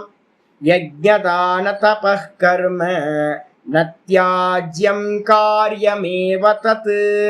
யஜ்ஞோ தானம் தபஸ்சைவ பாவனானி மனிஷினாம். ரொம்ப முக்கியமானது. இந்த ஸ்லோகத்துக்கு வந்து பார்த்தீங்கன்னா ஆதாரம் வந்து பார்த்தீங்கன்னா 4:4:22 அப்படின்னு பிருகதாரண்யக உபனிஷத்து மந்திரம். இது ஸ்ருதி வந்து ரொம்ப முக்கியமான ஸ்ருதி. 4:4:22 ஏகப்பட்ட விஷயங்கள் ஒரே மந்திரத்துக்குள்ளார மொத்த வேதாந்தத்தையும் கொண்டு வந்துருவாங்க. அதுல சொல்லுது என்னன்னு கேட்டீங்கன்னா, தமேதம் வேதானு வச்சனேன பிராமணா விவிதிஷந்தி யஜ்ஞேன தானேன தபசா அநாசகேன அப்படின்னு ஒரு மந்திரம் இருக்கு. தமேதம் வேதானு வச்சனேன, வேதத்துல சொல்லப்பட்டது. இந்த 3 கர்மங்கள் வந்து பாத்தீங்கன்னா எங்க இருக்கு? யஜ்ஞம் பண்ண சொல்லக்கூடியதும் வேதம் தான், தானம் பண்ண சொல்லக்கூடியதும் வேதம் தான், தபஸும் வந்து பாத்தீங்கன்னா வேத வச்சனங்கள்ல இருந்து தான் தெரிஞ்சுக்கிறோம். இந்த வேதத்தை படிச்சதுக்கு பிறகு இந்த 3ம் பண்ண வேண்டும் அப்படின்னு நல்லா தெரிஞ்சு போகுது. ஒரு 40 வயசு வரைக்கும் வந்து பாத்தீங்கன்னா எல்லாத்தையும் ஆசைப்பட்டு ஒவ்வொன்றத்தையா பண்ணியிருப்போம். அப்ப குருநாதர் தலையில 4 குட்டு குட்டுறாரு. 40 வயசு ஆயிடுச்சுல, புத்தி இல்லை, எதை இது வரைக்கும் கேட்டுக்கிட்டே இருக்க எல்லாத்தையும். உனக்கு என்ன வேணும்? மோட்சம் வேணும் சாமி, நான் மாட்டிக்கிட்டு இருக்கேன், போதும், சம்சாரத்தெல்லாம் பார்த்தாச்சு, அப்படியா, வா வா நிஷ்காமத்தை பண்ணு அப்படின்னு நிஷ்காமத்தினால மட்டும்தான் உன்னால இந்த பிரம்மத்தை அறிய முடியும் அப்படின்னு குருநாதர் சொல்றாரு. சொன்ன மாத்திரத்துல அந்த பிராமண கஷத்திரிய வைசியர்கள் சொல்லக்கூடிய வர்ணத்திரயத்தில் இருக்கிறவங்களும் யஜ்யம் தானம் தபஸ் இந்த 3 கர்மங்களையும் ஆசையில்லாமல் செய்வதன் மூலமாக அந்த பிரம்மத்தை அறிந்து கொள்வதில் இச்சை கொள்கிறார்கள். அப்போ எதை எப்படி பண்ணி நிஷ்காமமா அநாசகேனன் இருக்கு, ஆசையில்லாமல் செய்வதன் மூலமாக. அதுதான் இங்க பாத்தீங்கன்னா 4:4:22 இருக்கிற மந்திரத்தை, பிருகதாரண்ய மந்திரத்தை அப்படியே இங்க கிருஷ்ண பரமாத்மா சொல்ற. யஜ்ஞ தான தபகர்ம, யஜ்ஞ கர்மம் தானம். யஜ்ஞம் என்ன எடுத்துக்கணும் கிரகஸ்தர்கள்? பஞ்சமகா யஜ்ஞத்தை ஃபுல்லா எடுத்துக்கங்க. எப்பவுமே பாத்தீங்கன்னா ஃபீடிங் பண்ணிக்கிட்டே இருங்க. இந்த உலகத்துல பாத்தீங்கன்னா நம்ம கையில இருக்கிறத கொடுத்துக்கிட்டே இருக்கணும். நான் ஒரு முறை யாத்திரை பண்ணியிருக்கேன். எங்கன்னா இமாலயாஸ்ல பாத்தீங்க அப்படின்னா பரதேசியா அலைஞ்சிக்கிட்டு இருக்கேன். சார்தாம் யாத்திரை, ரிஷிகேஷ் டு ரிஷிகேஷ். அப்போல்லாம் பாத்தீங்கன்னா என்னன்னு கேட்டிங்கன்னா ஃபுட்டுலாம் கிடைக்காது. ஃபுட்டெல்லாம் பாத்தீங்கன்னா ப்ராப்பராக கிடைக்காது. ஒரு நாள் காலையில் எந்திரிச்சு பாத்தீங்க அப்படின்னா கிளம்புறோம். நான் ஒரு 5 பேர் போகிறோம். ஒரு பீக்கு, நல்ல பீக்கு. அந்த பீக்கில் ஏறி ஒரு ரோடு வந்துருச்சு, மெயின் ரோடு வந்துருச்சு. அந்த ஒரு பள்ளத்தாக்குலேருந்து மேலே ஏறிட்டோம். ஒரு ரொம்ப கங்கா ரொம்ப கீழே இருந்துச்சு. நைட் அங்கே ஸ்டே பண்ணோம். திரும்ப ஏறி வரும்போதே எங்களுக்கு பார்த்தீங்கன்னா ரொம்ப டைம் ஆகிடுச்சு. ஒரு 8 மணி ஆகிடுச்சு. காலையில் 5 மணிக்கு ஆரம்பிச்சு ஒரு 3 மணி நேரம் மேலே ஏறிப்போம், ஸ்ட்ரெச் பண்ணியிருப்போம். பசி கப கப கப கபன்னு பசிக்குது. நைட்டும் சரியாக ஃபுட்டு இல்லை. ஒரு டீ கிடச்சா பார்த்தீங்கன்னா அற்புதமாக இருக்கும். எங்களோட இது பார்த்தீங்க அப்படின்னா அப்படி அந்த ரோட்டுக்கு மேலே ஏறி நிற்கிற ஒரு கார்னர். அது அங்கே ஒரு சின்ன ஜோம்படினா என்னன்னா ஒரு சின்ன குடிசை மாதிரி சின்னது. ஒரு ஆள் தூங்க முடியும், ஒரு ஆள் படுத்து தூங்க முடியும். அங்கே ஒரு நாகபாபா இருக்கார். நாங்கள் அங்கே போனோன்னு பார்த்தீங்க அப்படின்னா ஸ்நானம்லாம் பண்ணி கொஞ்சம் உட்காந்து ஜபத்தெல்லாம் அன்னைக்கு காலையில் உள்ள ஜபத்தெல்லாம் பண்ணிட்டு பண்ணிட்டு இருக்கோம். அப்போ அந்த சுவாமி வாங்க வாங்க நான் டீ தரேன் வாங்க அப்படின்னாரு. டீயை பார்த்தா பார்த்தீங்கன்னா கடவுளை பார்த்த மாதிரி எங்களுக்கு. டீ தான் கடவுள், ஈஸ்வரன். அப்போ டீ கொடுக்குறேன் அப்படின்னா நான் பார்த்தீங்கன்னா அவரோட உள்ள பாப்பா அப்படின்னு கூப்பிட்டு என்னை உட்கார வச்சார். நான் பார்த்தீங்கன்னா உட்காந்துருக்கேன், மற்றவங்கள வெளியில் இருக்காங்க. நான் ஹெல்ப் பண்ணுறேன் அப்படின்னு போய் பார்த்தா இத்தனோண்டு டப்பாங்க. இத்தனோண்டு டப்பால டீ தூள், இத்தனோண்டு டப்பால சர்க்கரை, பால் பவுடர் பார்த்தீங்கன்னா கொஞ்சம் தான் இருக்கு. இவர் என்ன பண்ணிட்டாரு அப்படின்னு கேட்டீங்கன்னா எல்லாத்தையும் கவுத்து அதை எம்டி பண்ணி பார்த்தீங்க அப்படின்னா எங்களுக்கு டீ போட்டார். ஏன்னா 5 பேர் நாங்கள். 5 பேருக்கும் அவரோட இதை பார்த்தீங்கன்னா எல்லாத்தையும் அடுத்த வேலைக்கு அவருக்கு டீ இல்லை, டீக்கு எதுவுமே இருக்காது. அது மாதிரி அந்த டப்பாலாம் பார்த்தா எப்போ போன நூற்றாண்டோட டப்பாவாக இருக்குமா இருக்கும், பழைய டப்பா. அதுக்குள்ளார வயசானவர் பார்த்தீங்கன்னா அவருக்கு வயசு அந்த சன்னியாசிக்கு வயசு ஒரு 65-70க்கு மேலே இருக்கும். தள்ளாமையில தான் இருக்கார். அவர்கிட்ட ஒன்றுமே இல்லை. அப்போ டீ மட்டும்தான் அவருக்கு பண்ண முடியும். அதையும் எங்களுக்காக பண்ணி நல்லா சிரத்தையோட அன்போட பார்த்தீங்கன்னா கொடுத்தார். நாங்கள் குடிச்சுக்கிட்டு இருக்கோம். அந்த நேரத்தில் ஒரு பனிக்கர் டிராவல்ஸ் வந்துச்சு. பனிக்கர் டிராவல்ஸ் பார்த்தீங்கன்னா யாத்திரை புக்கிங் பண்ணி போகிறவங்க. அதில் பார்த்தீங்கன்னா கேரளாக்காரங்களும் தமிழ்நாட்டுக்காரங்க தான் நிறையா இருப்பாங்க. அவங்களெல்லாம் எங்களுக்கு முன்னாடி நின்னாங்க. நின்னதுக்கு பிறகு பார்த்தீங்கன்னா நல்லா அங்கே பனிக்கர் டிராவல்ஸில் குக்கிங் பார்த்தீங்கன்னா பெஸ்ட்டு குக்கிங்காக இருக்கும். 10 ஐட்டம் பண்ணுவாங்க, நல்லாயிருக்கும். அப்போ தூரத்தில் பார்த்தீங்கன்னா ஒரு 10 அடி தூரத்தில் எங்களுக்கு முன்னாடி நின்று எல்லாம் பண்ணிகிட்டு இருக்காங்க. நான் பார்த்துக்கிட்டே இருக்கோம், என்ன நடக்குதுன்னு பார்த்துக்கிட்டே இருக்கோம். ஒரு வார்த்தை சாமி, 4 சன்னியாசி சாதுக்கள் இருக்காங்களே, ஒரு வார்த்தை கேட்கலாம்ல அப்படின்னா ஒருத்தரும் கேட்கல. எல்லாரும் அவங்கவுங்க சாப்பிட்டு மூட்டை கட்டி கிளம்பி போயிட்டாங்க. நான் தான் யோசிச்சேன் ஏன் இது அப்படின்னு. பெங்கால்ல இருந்து பார்த்தீங்கன்னா ஒரு குரூப் வந்தாங்க. நாங்கள் நின்றுகிட்டு இருக்கும் போதே ஒரு குரூப் வந்தாங்க. இறங்கினோன்னே நேராக மகராஜ் சாப்பிடுங்க எங்க கூட அப்படின்னாங்க. சாப்பிடுங்களா? இவ்வளோ டிஃப்ரென்ஸ் பார்த்தீங்க அப்படின்னா நார்த் இந்தியன்ஸுக்கும் சவுத் இந்தியனுக்கும் இருக்கிற டிஃப்ரென்ஸ் இந்த அளவு இருக்கு. சவுத் இந்தியன்ஸ் பார்த்தீங்க அப்படின்னா அவ்வளோ செல்ஃபிஷ். 100% இந்த ஹிருதயம் பார்த்தீங்கன்னா குறுகி போச்சு. அதாவது சவுத் இந்தியா கீழே இப்படி இருக்கு, விரிஞ்சி இல்லை மனசெல்லாம். செல்ஃபிஷா தன்னை பத்தி மட்டுமே யோசிக்கிறாள். நம்மளை சுத்தி பார்த்தீங்கன்னா என்ன இருக்கு ஏது இருக்கு பார்க்கவே மாட்டாங்க. ஆனா பார்த்தீங்கன்னா பில்கிரிமேஜா பார்த்தீங்கன்னா ஈஸ்வரனோட அனுகிரகம் வேணும் அப்படின்னு போயிட்டு இருக்காங்க. ஈஸ்வரனோட அனுகிரகம் கிடைக்கவே கிடைக்காது, நல்லா புரிஞ்சுங்க. அப்ப என்ன, அப்புறம் பெங்காலியை பார்த்தீங்கன்னா தெரியும். பஞ்சாபி கேட்கவே வேணாம். பஞ்சாபி ராஜஸ்தான்காரங்களாம் பார்த்தீங்கன்னா ஹரியானாக்காரங்களாம் படிக்காம மாடு மேய்க்கிற குரூப் அது. பால் கறந்து இது பண்ணிட்டு இருக்கிறது. ஆனா ஹிருதயம் வந்து பாத்தீங்க அப்படின்னா அவ்வளவு விரிஞ்சு கிடக்குங்க. தன்னை சுத்தி என்ன இருக்கு அப்படின்னு பார்ப்பாங்க. அப்ப கர்மயோகம் வந்து பாத்தீங்கன்னா ஒருத்தருக்கு வந்து யஜ்யம்ன்றது வந்து பாத்தீங்கன்னா என்ன அப்படின்னா சதா காலமும் இப்ப நாங்க ஒரு டீ எங்கேயாவது சாப்பிட்றோம் அப்படின்னா பக்கத்துல இருக்கிறவங்களுக்கு எல்லாம் கேட்போம். நான் டீ சாப்பிட்றீங்களா, யாருக்கு முடியல நமக்கு தெரியாது, யாரும் கேட்காமையே வந்து பாத்தீங்கன்னா உள்ளுக்குள்ளார இருக்கலாம், அவங்களுக்கு அந்த தேவை இருக்கலாம். அப்ப ஒரு பசி காலத்துல நம்ம சாப்பிட்றோம் அப்படின்னா வந்து பாத்தீங்கன்னா மற்றவங்க சாப்பிட்டாங்களான்னு பார்க்கணும். வீட்டுல இருக்க ஒரு பழத்தை எடுத்து வச்சிருக்கோம், நம்ம சாப்பிட்றதுக்காக வச்சிருக்கோம், சுத்தி ஏதாவது ஜீவராசி வருதான்னு பார்க்கணும். கிளியெல்லாம் கத்திக்கிட்டு இருக்கு, அணிலெல்லாம் கத்திக்கிட்டு இருக்கு, மனுஷன்லாம் வந்து பாத்தீங்கன்னா ரொம்ப துக்கியா போயிட்டு இருப்பான். கூப்பிட்டு வந்து பாத்தீங்கன்னா என்னப்பா வேணும், என்ன வேணும், சாப்பிட்றியா ஏதாவது அப்படின்னு கேட்கணும். அப்ப யஜ்யம்ன்றது வந்து பாத்தீங்கன்னா பஞ்சமகா யஜ்யம் வந்து பாத்தீங்கன்னா ஒவ்வொரு கிரகஸ்தனுக்கும் வந்து பாத்தீங்கன்னா சொல்லப்பட்டிருக்கு. அந்த சன்னியாசி எடுத்துக்கிட்டீங்கன்னா தான்ட்ட அடுத்த வேலைக்கு என்ன இருக்குன்னு தெரியாம, அடுத்த வேலைக்கு டீ வேணும்னு தெரியாம நாகபாபாக்கள்கிட்ட வந்து பாத்தீங்கன்னா அந்த ஒரு கிரேட்னஸை பார்க்கலாம். அடுத்த வேலையை பத்தி யோசிக்காம டக்குன்னு மற்றவங்களுக்கு கொடுக்கறது, அது மாதிரி ஒரு தியாகம் என்ன வேணும், அவர் தான் தியாகமூர்த்தி. இதே பெங்கால்ல இருந்து வந்தவங்களை பாத்தீங்க அப்படின்னா முதல்ல வந்து பாத்தீங்கன்னா என்ன பண்ணாங்க, சாமி வாங்க நீங்க வந்து சாப்பிட்டு அதுக்கப்புறம் நாங்க சாப்பிடுறோம் அப்படின்றாங்க. அப்ப ஷேர் பண்ணணும்ன்ற எண்ணம் இருக்குல்ல, பஞ்சமகா யஜ்யத்துக்குள்ளார எல்லாம் வந்துடும். அப்ப யஜ்யமா இருக்கட்டும், தானமா இருக்கட்டும், தபஸா இருக்கட்டும், இந்த மூணுத்தையும் வந்து பாத்தீங்கன்னா சதா காலமும் விடாம பண்ணிக்கிட்டே இருக்கணும். காரியம் ஏவ தத்து, காரியம் ஏவனா கண்டிப்பா செய்ய வேண்டியதுதான். ந தியாஜ்யம், தியாகம் பண்ணவே கூடாது. இப்போ உங்களுக்கு எல்லாத்துக்கும் வந்து பாத்தீங்கன்னா என்ன பிரீத்தி பண்ணணும்னா என்ன பண்ணணும் தெரியுங்களா?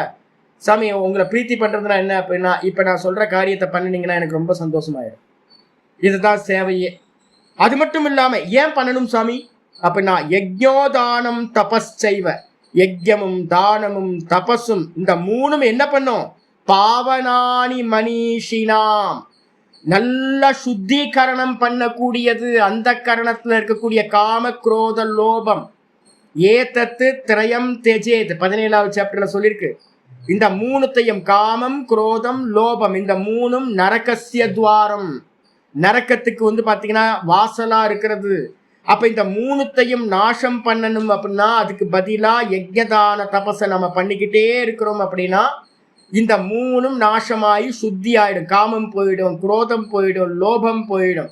இந்த மூணும் போயிடுச்சு அப்படின்னா மனசாந்தி உண்டாகும், ஞானத்துக்கு அருகதை வந்துடும். அப்ப அதுக்காக வந்து பாத்தீங்கன்னா சுத்தி கர்மத்தை வந்து பாத்தீங்கன்னா விடவே கூடாது, பியூரிஃபிகேஷன் பண்ணிக்கிட்டே இருக்கணும். இந்த பஞ்சபாத்திரம் இருக்குல்ல, இதுக்கு சந்தியாவந்தனம் பண்றவங்களுக்கு தெரியும், ஒவ்வொரு சந்திக்கும் வந்து பாத்தீங்க அப்படின்னா அதை வாஷ் பண்ணிக்கிட்டே இருக்கணும். புளி போட்டு வந்து பாத்தீங்கன்னா எலுமிச்சம்பழத்தையும் புளியையும் போட்டு விபூதியை வச்சு தேய்ச்சி தேய்ச்சி தேய்ச்சி இந்த பிராமணர்களோட வேலையே வந்து பாத்தீங்கன்னா பஞ்சபாத்திரம் தேய்ச்சே முடிஞ்சு போயிடும். எதுக்காக தெரியுங்களா? பஞ்சபாத்திரம் வந்து பாத்தீங்கன்னா காப்பர்ல வச்சிருக்கிறது. மனசும் வந்து பாத்தீங்கன்னா கொஞ்சம் விட்டீங்க அப்படின்னா தண்ணி பட்டுச்சுன்னா என்ன ஆயிடும், கருத்து போயிடும்.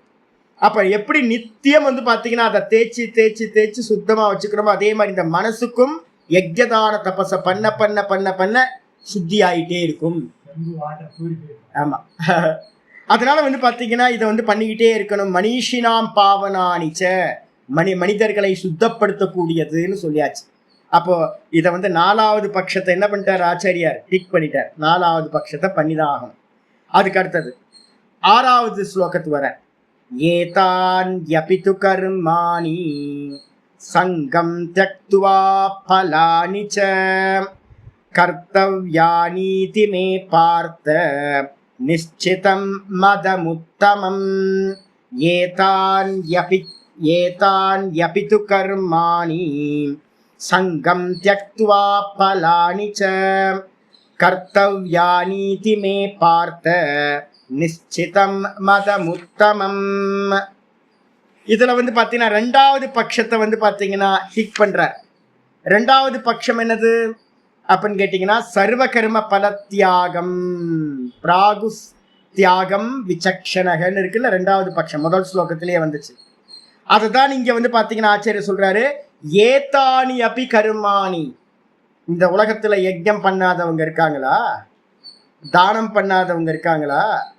உலகம் இந்தியா ஃபுல்லா தானம் வந்து பாத்தீங்கன்னா எங்க போனாலும் தானம் நடக்குது, எங்க போனாலும் யஜ்யங்கள் பூஜைகள்லாம் நடந்துகிட்டு இருக்கு, எங்க போனாலும் தபஸ் வந்து பண்றவங்க நிறைய பேர் இருக்காங்க. இன்னைக்கு ஒரு வீடியோ ஒன்று பார்த்தேன் காலையில வரும்போது, கண்ணகி மலை ஏறுறது அப்படின்னு. 4000 அடி உயர மலையை வந்து பார்த்தீங்க அப்படின்னா வருஷத்துக்கு ஒரு வாட்டி ஏறுவாங்க. மதுரைக்கு பக்கத்தில், தேனிக்கு பக்கத்தில் மேலே இருக்குது, மேகமலைக்கு மேலே. அங்கே பார்த்தீங்க அப்படின்னா ஒரு அம்மா வந்து பார்த்தீங்கன்னா ஏறுறாங்க. உடம்பு அவங்களுக்கு பெரிய உடம்பு, கஷ்டப்பட்டு ஏறுறாங்க. இப்போ தபஸ் இருக்கா அப்படின்னு கேட்டிங்கன்னா, அம்மா தபஸ். அந்த அம்மா வந்து புசு புசுன்னு மூச்சு விட முடியாமல் ஏறுறாங்க. எங்கள் வெள்ளையங்கிரி மலையை ஏறுறது, பர்வத மலை ஏறுறது, கோடரங்கி மலைன்னு ஒரு மலை இருக்குது. அதில் ஒரு பையன் வந்து பார்த்தீங்கன்னா 1000 முறை ஏற போகிறேன் அப்படின்னு வந்து பார்த்தீங்கன்னா 900 சொச்சம் முறை ஏறிட்டு இருக்கான். டெய்லி வந்து பார்த்தீங்கன்னா 4 முறை ஏறி இறங்கிட்டு இருக்கான் அந்த பையன். என்ன தபஸ் பண்ணிட்டு இருக்காங்க ஒவ்வொருத்தரும். அப்போ இந்தியா ஃபுல்லாக வந்து பார்த்தீங்கன்னா யஜ்ஞங்களும் யாகங்களும் தபஸும் நல்லா போயிட்டு இருக்கு. அந்த பையனை பார்த்து, எதுக்குப்பா நீ மலை ஏறிட்டு இருக்கியே, 1000 முறை ஏறி இறங்கணும்னா எப்படிப்பட்டது? ஒரு நாளைக்கு 4 முறை ஏறணும். கேட்டா கின்ன சாதனை பண்ணணும். அடப்பா, சூப்பரா பண்ணுற. கடைசியில வந்து பார்த்தீங்கன்னா சாமிக்காகலாம் இல்லை, சிவபெருமான் இருக்காரே அந்த ஆள் கிடைக்கட்டும். அவருக்காக பண்ண கின்னஸ்ல ஏதாவது கிடைக்குமா? அப்ப கின்னஸ் ரெக்கார்டுக்காகத்தான் மலை ஏறனுடைய, ஈஸ்வரனுக்காக மலை ஏறல. இப்ப நான் அந்த பையனை மதிக்க மாட்டேனா? ஓடாண்டு போயிடும். ஏன் அப்படின்னா, நீ எதுக்கு மலை ஏறுற? சிவனுக்காக மலை ஏறுனா உனக்கு இந்த சாபல்யம் ஆயிடும் ஜென்மம். அதை விட்டு வந்து பார்த்தீங்கன்னா கின்னஸ் ரெக்கார்ட்ல கிடைச்சா என்ன மோட்சமா கிடைக்க போகுது? அப்போ வந்து அடிபட்டு போயிடும். இதே மாதிரி இந்த உலகத்துல இருக்கிறவங்க எல்லாரும் யஜ்யதான தபஸ் பண்றாங்க. ஆனா யாரும் கர்மப்ப ஈஸ்வரனுக்காக பண்றது இல்லை. ஆனா இங்க ஆச்சாரியார் சொல்றாரு, ஏதானி அபீது கருமானி, இந்த கருமங்களையும் கூட எப்படி பண்ணணும்? சங்கம் தியக்த்வா பலானிச்ச, சங்கத்தையும் அப்படின்னா பற்றுதலை விட்டுட்டு. நான் எவ்வளவு பெரிய ஆள் தெரியுமா? நான் ஒருத்தர் வந்து பார்த்திருக்கேன், பெரிய ஒரு நல்ல தான பிரபு. ஆனா அவர்கிட்ட இருக்கிற அந்த கர்வத்தை பார்த்தீங்க அப்படின்னா சூப்பர் பர்சன், நல்ல பர்சன், சொசைட்டில எடுத்துக்கிட்டீங்கன்னா பெஸ்ட் பர்சன். ஆனா அவருக்கு தான் மேல இருக்கிற அபிமானம் இருக்கும் பாருங்க. நான் பேசும்போதெல்லாம் பார்த்தா அவர் சொல்லுவார், நீங்களாம் சன்னியாசி, நான்லாம் உங்களை காட்டிலும் பெரிய ஆள் அப்படின்னு தான் பேசுவார். ரொம்ப பெரிய ஆள் மதுரையில் நான் பார்த்துருக்கேன். ஆனா வந்து பார்த்தீங்க அப்படின்னா என்ன அபிமானம் இருக்கும் அப்படின்னு கேட்டிங்கன்னா, தாம் பண்ற புண்ணிய கர்மத்துல பெரிய அபிமானம் இருக்கும். அப்போ நான் ஏற்கனவே நம்ம முன்னாடி பார்த்துருக்கோம், 18வது சாப்டர் முடியும் போது.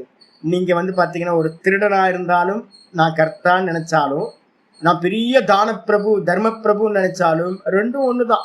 ஏன்னு கேட்டீங்கன்னா ரெண்டுத்துலயும் அபிமானம் இருக்கு. அப்ப வந்து பாத்தீங்கன்னா எவ்வளோ பெரிய தானம் தர்மங்கள் பண்ணிட்டு இருந்தாலும் அங்க அபிமானம் இருக்கு அப்படின்னா அது வேஸ்ட். ஆனா இந்த கர்மங்களை எல்லாத்தையும் எப்படி பண்ணணும்? சங்கம் தியக்துவா, சங்கத்தை விட்டு, பற்றுதலை விட்டு. பகவான் வந்து பாத்தீங்கன்னா எனக்கு ஒரு ரோல் கொடுத்துருக்காரு. சுவாமி வந்து பார்த்தீங்கன்னா ஒரு ரோல் கொடுத்துருக்காரு, எனக்கு ஒரு தனம் கொடுத்துருக்காரு. அந்த தனத்தை எதுக்காக கொடுத்துருக்காருன்னா டிஸ்ட்ரிபியூட் பண்ணுறதுக்காக கொடுத்துருக்காரு. என்கிட்ட எதுக்காக கொடுத்துருக்கார்? உன்கிட்ட கொடுத்தா நீ வந்து 4 பேருக்கு கொடுப்பேன்றதுக்காக, பண்ணுவேன்றதுக்காக கொடுத்துருக்கார். அப்போ எனக்கு வேலை என்ன அப்படின்னா ஒரு டிஸ்ட்ரிபியூட்டர் வேலை மட்டும்தான், பணம் என்னோடது இல்லை அப்படின்ற மனசில் வச்சுக்கிட்டு நான் வந்து பார்த்தீங்கன்னா ஒரு சேவகன், சுவாமிக்கு ஒரு தாசன் அப்படின்ற எண்ணத்தில். தாசனுக்கு அபிமானம் வருமா? அதெல்லாம் வராது சுவாமி, வரவே வராது. தாசனுக்கு எஜமானனா இருந்தீங்கன்னா வந்துடும். அப்ப நான் எஜமானன் இல்லை, எஜமானன் ஈஸ்வரன், நான் தாசன், எனக்கு ஒரு பொறுப்பு கொடுத்துருக்கு அப்படின்னு என்னோட வேலையை பண்ணிட்டு கூடவே என்ன பண்ணணும்? பலானிச்ச தியக்துவா, எனக்கு பலன்லாம் தேவையில்லை சுவாமி, நீதான் வேணும் சுவாமி, எனக்கு எந்த பலன்களும் வேண்டாம், நீதான் வேணும், உனக்காக நான் இந்த கர்மத்தை பண்றேன் அப்படின்னு யார் பண்றாங்களோ இந்த 3 கர்மங்களையும் செய்ய வேண்டும். அப்படி பண்ணணும். எப்படி பண்ணணும் அப்படின்னா அடுத்து சொல்றாரு, கர்த்தவ்யானி இதிமே பார்த்த. பார்த்த, ரொம்ப பொறுமையா இருக்கணும். அது மட்டும் இல்ல, கர்த்தவ்யானி இதி, கர்த்தவியம் இது, எனக்கு டியூட்டி. இந்த ஸ்லேவுக்கெல்லாம் வந்து பாத்தீங்கன்னா சாய்ஸ்லாம் இல்லை. உடம்பு வலிக்குது அதெல்லாம் சொல்ல முடியாது, இன்னைக்கு ரெஸ்ட் எடுத்துக்கிறேன், லீவ் போட்டுக்கிறேன் அப்படிலாம் சொல்ல முடியாது. 4 நாள் நான் லீவ், ஊர் சுத்திட்டு வரலாம், ஸ்லேவ்லாம் சொல்ல முடியாது. ஸ்லேவுக்கு வந்து பாத்தீங்கன்னா காலையில இருந்து ராத்திரி வரைக்கும் வந்து பாத்தீங்கன்னா அடி உததான் கிடைக்கும், சவுக்கடி தான் கிடைக்கும். ஒர்க் பண்ணிக்கிட்டே இருக்கணும், என்ன ஆனாலும் இது இல்லை, செத்தே போனாலும் எஜமானன் கண்டுக்க மாட்டார். அப்போ அது மாதிரி வந்து பார்த்தீங்கன்னா நமக்குள்ளார ஃபிக்ஸ் பண்ணிக்கணும், இது என்னுடைய டியூட்டி. கர்த்தவியம்னா இது எனக்கு செய்யத்தக்கது, யஜ்ஞம் தானம் தபசு, இந்த 3த்தையும் நான் பண்ணிக்கிட்டே இருக்கணும், இதுதான் என்னோட ரோல் அப்படின்னு மனசுல வச்சுக்கிட்டு யாரு பண்றாங்களோ இதுதான் வந்து பாத்தீங்கன்னா மே நிச்சிதம் மதம் உத்தமம். இந்த அபிப்பிராயம் தான் உத்தமமான என்னுடைய அபிப்பிராயம். அப்ப இதை டிக் பண்ணிங்க நல்லா. அப்ப நம்ம என்ன பண்ணணும், சுவாமியோட உத்தமமான அபிப்பிராயம் எது அப்படின்னு கேட்டீங்கன்னா, இந்த கர்மங்களை எல்லாத்தையும் பற்றுதலை விட்டுட்டு பலன் மேல ஆசை இல்லாமல் யஜ்யதார தபஸ் இந்த மூணுத்தையும் சிரவணம் மனனம் கம்பேர் ஸ்டடிஸ் பாத்தீங்கன்னா முடிகிற காலம் வரைக்கும் நேத்தி பண்றத ஆரம்பிக்கிற வரைக்கும் நீங்க என்ன பண்ணி ஆகணும், இதை பண்ணிக்கிட்டே இருக்கணும். இதுதான் உத்தமமான அபிப்பிராயம் சுவாமியோடது. யாராவது கிருஷ்ணரை ஃபாலோ பண்ணணும்னு நினைச்சீங்கன்னா இந்த 2 ஸ்லோகத்தை பாத்தீங்கன்னா ஃபாலோ பண்ண ஆரம்பிச்சோம். சொன்னதுக்கு பிறகு பாத்தீங்கன்னா ஆச்சாரியர் என்ன பண்றார் அப்படின்னு கேட்டீங்கன்னா ஒவ்வொன்னா சொல்ல ஆரம்பிக்கிறார். 3 விதமான தியாகத்தை பேச ஆரம்பிக்கிறார். அப்போ ஆச்சாரியர் எல்லா பட்சத்தையும் கொண்டு வந்துட்டார். உங்களுக்கு ஒவ்வொன்னா பாத்தீங்கன்னா தெரியும், 4 பட்சங்களையும் கொண்டு வந்துருவார் உங்களுக்கு. இதுல பாத்தீங்கன்னா ஒரு ஸ்லோகங்கள் பரம்பரையில பாத்தீங்கன்னா ஒரு ஸ்லோகங்கள் சொல்லப்பட்டிருக்கு. ஒரு மோக்ஷார்த்தி என்ன பண்ணணும் அப்படின்னும் போது ஒரு ஸ்லோகம் இருக்கு. மோக்ஷார்த்தி ந பிரவர்த்தேத தத்ர காம்ய நிஷித்தயோ. மோக்ஷார்த்தி ந பிரவர்த்தேத, ஒரு மோட்சத்தில் ஆசை உள்ளவன் பாத்தீங்கன்னா இந்த காரியங்களில் பிரவருத்தியாக கூடாது. எந்த காரியம் சுவாமி? ஒண்ணு பாத்தீங்கன்னா காமியம். அதனாலதான் நம்ம சொல்றோம் கிரகஸ்தாசிரமத்துல வேற வழி இல்லை, நீங்க காமப்பட்டுதான் ஆகணும். குழந்தைங்களுக்காக ஆசைப்படணும். ஒய்ஃப் இருப்பாங்க, குழந்தைங்க இருப்பாங்க, அப்பா அம்மா இருப்பாங்க. அப்ப பாத்தீங்கன்னா எல்லா ரோலும் இருக்கு. அப்ப ரொம்ப கஷ்டப்பட வேண்டி இருக்கும். அதே வானப்பிரஸ்தத்துக்கு வந்துட்டீங்க அப்படின்னா சூப்பரா இதை அனுஷ்டானம் பண்ண முடியும். காமியத்தை பண்ணவே கூடாது. எந்த சங்கல்பமும் இல்லை, ஒரே சங்கல்பம். சங்கல்பம் யாரோடது? பிரீஸ்ட் பண்றது சங்கல்பமா இல்ல உங்களது சங்கல்பமா? மனசுல நீங்க நினைக்கிறது சங்கல்பமா?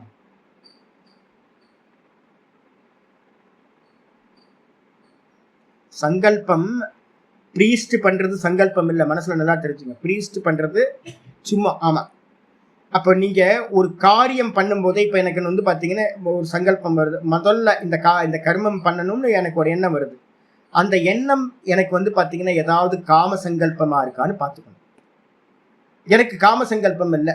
அப்ப காம சங்கல்பம் இல்லாம சுவாமிக்கு ஒரு பூஜை பண்ணணும், சுவாமிக்கு ஒரு யஜ்யம் பண்ணணும், சுவாமிக்காக ஒரு தானம் பண்ணணும் அப்படின்னு மனசுல வந்துச்சு அப்படின்னா அதுதான் சங்கல்பம். சங்கல்பம் மானசம் கர்மம். முதல் தாட்டு ஒரு கர்மத்தை பண்றதுக்கு முன்னாடி முதல் தாட்டு பாத்தீங்கன்னா உங்களுக்கு ஈஸ்வரனுக்காக பண்றேன்னு நீங்க நினைச்சிட்டீங்கன்னா நீங்க கோயில் போய் பண்ணுவீங்க. ஆனா கோயில்ல பிரீஸ்ட் என்ன பண்ணுவாரு?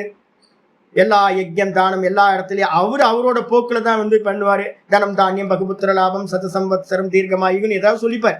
ஆனா அது சங்கல்பம் இல்லை. நீங்க பண்ற எஜமானன் மனசுக்குள்ளார என்னத்தை அவன் நினைச்சானோ அதுதான் சங்கல்பம். அவர் ஏதாவது பண்ணிட்டு போட்டோம், நீங்க அவரை டிஸ்டர்ப் பண்ணாதீங்க, விட்டுருங்க. ஏதாவது பண்ணிட்டு ஏதாவது சொல்லிட்டு போட்டோம். சொல்றதெல்லாம் பாத்தீங்கன்னா உள்ள இல்லை. நீங்க என்ன நினைக்கிறீங்க? அப்ப பாத்தீங்க அப்படின்னா என்ன பண்ணணும்? மோக்ஷார்த்தியா நீங்க இருக்கீங்கன்னா சுவாமி நீ மட்டும்தான் சாமி எனக்கு வேணும். மோட்சத்தை அடைகிறதுக்காகத்தான் நான் இந்த கர்மத்துல பிரவருத்தி பண்ணியிருக்கேன். யஜ்யம் தானம் தபஸ். பிராமணா விவிதிஷந்தி. பிராமணர்கள் பாத்தீங்கன்னா இந்த பிரம்மத்தை அடைவதற்காக இந்த 3த்தையும் ஆசை இல்லாமல் பண்ணுகிறார்கள். அப்ப மோக்ஷார்த்தியா இருக்கீங்கன்னா இந்த 3 கர்மங்களையும் என்ன பண்ணணும்? நிஷ்காமியமா பண்ணியாகணும். காமிய கர்மத்தை பண்ணவே கூடாது. 1. 2வது பாப்ப கர்மத்தை பண்ணலாமா சாமி அப்படின்னா நிஷித்த யோகம்.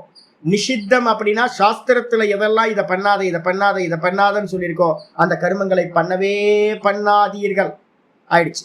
அதுக்கப்புறம் நித்தியம் நைமித்திகம் குறியாத் பிரத்யவாய ஜிகாசயா. அந்த ஸ்லோகம் பாத்தீங்கன்னா 2வது லைன் இருக்கு. நித்திய கர்மங்களை பஞ்சமகா யஜ்யங்களை நல்லா பண்ணுங்க. சிரார்த்த கர்மாக்களை எல்லாத்தையும் பண்ணுங்க. 3 வேளை 3 வருஷத்துல 3 வாட்டி பொங்கல் வைங்க. குலதெய்வ வழிபாடு பண்ணுங்க. என்னெல்லாம் உங்களுக்கு கிரகஸ்த ஆசிரமத்துல ரோல் கொடுத்துருக்கோ அந்த ரோல்ல என்னெல்லாம் இருக்கோ அந்த கர்மங்களை எல்லாத்தையும் நித்தியத்தையும் நைமித்திகத்தையும் சதா பண்ணிக்கிட்டே இருங்க. அதை பாத்தீங்கன்னா பண்ணிக்கிட்டே இருந்தீங்கன்னா தோஷம் வராது, பிரத்யவாய தோஷம் வராது. காமியத்தை விட்டுருங்க, நிஷித்த கர்மங்களை விட்டுருங்க, நித்தியத்தையும் நைமித்திகத்தையும் மட்டும் பண்ணிக்கிட்டே வாங்க. இது சொல்லியாச்சு. அதுக்கப்புறம் இன்னொரு ஸ்லோகம் இருக்கு. என்ன ஸ்லோகம்? பிரவருத்தம் ச நிவர்த்தம் ச த்விவிதம் கர்ம வைதிகம். வேதத்துல வந்து பாத்தீங்கன்னா 2 விதமான கருமங்கள் சொல்லப்பட்டிருக்கு. ஒன்னு பிரவிற்த்த கருமானு பேரு, இன்னொன்னு நிவிற்த்த கருமானு பேரு. பிரவிற்த்த கருமானா திரும்ப திரும்ப இந்த சம்சாரத்துக்குள்ளார ஜென்மத்தை எடுத்துக்கிட்டே சுத்திக்கிட்டு இருக்க வேண்டியது, அதுக்கு பேரு பிரவிற்த்த கருமா. அது புண்ணியமா கூட இருக்கலாம், பாப்பமா கூட இருக்கலாம். எப்படி இருந்தாலும் 84 லட்சம் யோனி பிறப்புகளை எடுக்க வேண்டியிருக்கும். நிவர்த்தி கர்மா அப்படின்றது பிறவிகளை நாசம் பண்ணி மோட்சத்தை நோக்கி உங்களை கொண்டுட்டு போறது, அதுக்கு பேரு நிவர்த்த கர்மான்னு பேர். இந்த 2 தான் வேதம் சொல்லக்கூடிய வைதிக கர்மங்கள். இது எப்படி? இகவா அமுத்திரவா காமியம், இகவா அமுத்திரவா காமியம் பிரவிற்த்தம் கர்ம கீர்த்தியதே. இந்த லோகத்தில் இருக்கக்கூடியதையோ இல்ல பரலோகத்தில் இருக்கக்கூடியதையோ அல்பமான விஷயமா இருந்தாலும் சரி, இந்த 2த்துலயும், இந்த லோகம் பரலோகம், எதையாவது ஆசைப்பட்டு நீங்க ஒரு கர்மத்தை பண்ணினீங்கன்னா அந்த கர்மம் பிரவிற்த்தி கர்மா என்று சொல்லப்படுகிறது. அப்ப என்ன ஆகும்? அதை அடையிறதுக்காக நீங்க அங்க போய் பிறக்க வேண்டியிருக்கும். இங்க எதை ஆசைப்பட்டீங்கன்னா இங்கேயே திரும்ப பிறக்கணும். பரலோகத்துல ஆசைப்பட்டு ஒரு கர்மத்தை பண்ணீங்கன்னா பரலோகத்துல பிறக்கணும். அப்ப ஓயாது, இது மோட்சம் கிடைக்காது, சுத்திக்கிட்டே இருக்க வேண்டியதுதான். அதனால வந்து பாத்தீங்கன்னா அது சொல்லப்பட்டிருக்கு. அதுக்கப்புறம் நிஷ்காமம் ஞானபூர்வம் தூ, நிஷ்காமமா எதை பண்றோமோ ஞானத்தை உத்தேசமா மனசுல வச்சுக்கிட்டு ஞானத்தை அடையணும், ஞானத்தை அடையணும். அதுக்கு என்ன பண்ணணும்? ஆச்சாரியார் சொல்லியிருக்காரு, வேதத்துல சொல்லியிருக்கு, நிஷ்காமம் பண்ணணும், ஈஸ்வரார்ப்பணம் பண்ணணும் அப்படின்னு வந்து பாத்தீங்கன்னா நிஷ்காமமா ஞானத்தை முன்னாடி வச்சுக்கிட்டு நீங்க எந்த கருமத்தை பண்றீங்களோ அதுக்கு பேரு நிவிற்த்த கருமா அப்படின்னு சொல்லப்படுகிறது. நிவிற்த்தம் அபிதீயதே அப்படின்னு சொல்லப்படுது. இதுக்கப்புறம் ஆச்சாரியார் வந்து பாத்தீங்கன்னா 7வது ஸ்லோகத்துக்கு வர, நியதஸ்ய து சந்நியாஸஹ கர்மணோ நோபபத்யதே மோகாத் தஸ்ய பரித்யாகஹ தாமஸ பரிகீர்த்திதஹ. 3 விதமான தியாகம் அப்படின்னு சொன்னதுல முதல் தியாகம் வந்து பாத்தீங்கன்னா ஆச்சாரியார் தாமச தியாகத்தை சொல்ல ஆரம்பிக்கிறார். தாமச தியாகம்னா என்னது? யாராவது தப்பா புரிஞ்சுக்கிட்டு என்ன பண்றாங்க அப்படின்னா, நியதஸ்ய து சந்நியாசக, நியத்தம்ன்றதுக்கு அர்த்தம் நித்தியம்னு அர்த்தம். யாராவது நித்திய கர்மத்தை விட்டாங்கன்னா அது பொருந்துமா அப்படின்னு கேட்டீங்கன்னா பொருந்தாது. நித்திய கர்மத்தை விட்டீங்கன்னா லைஃப் போயிடும்.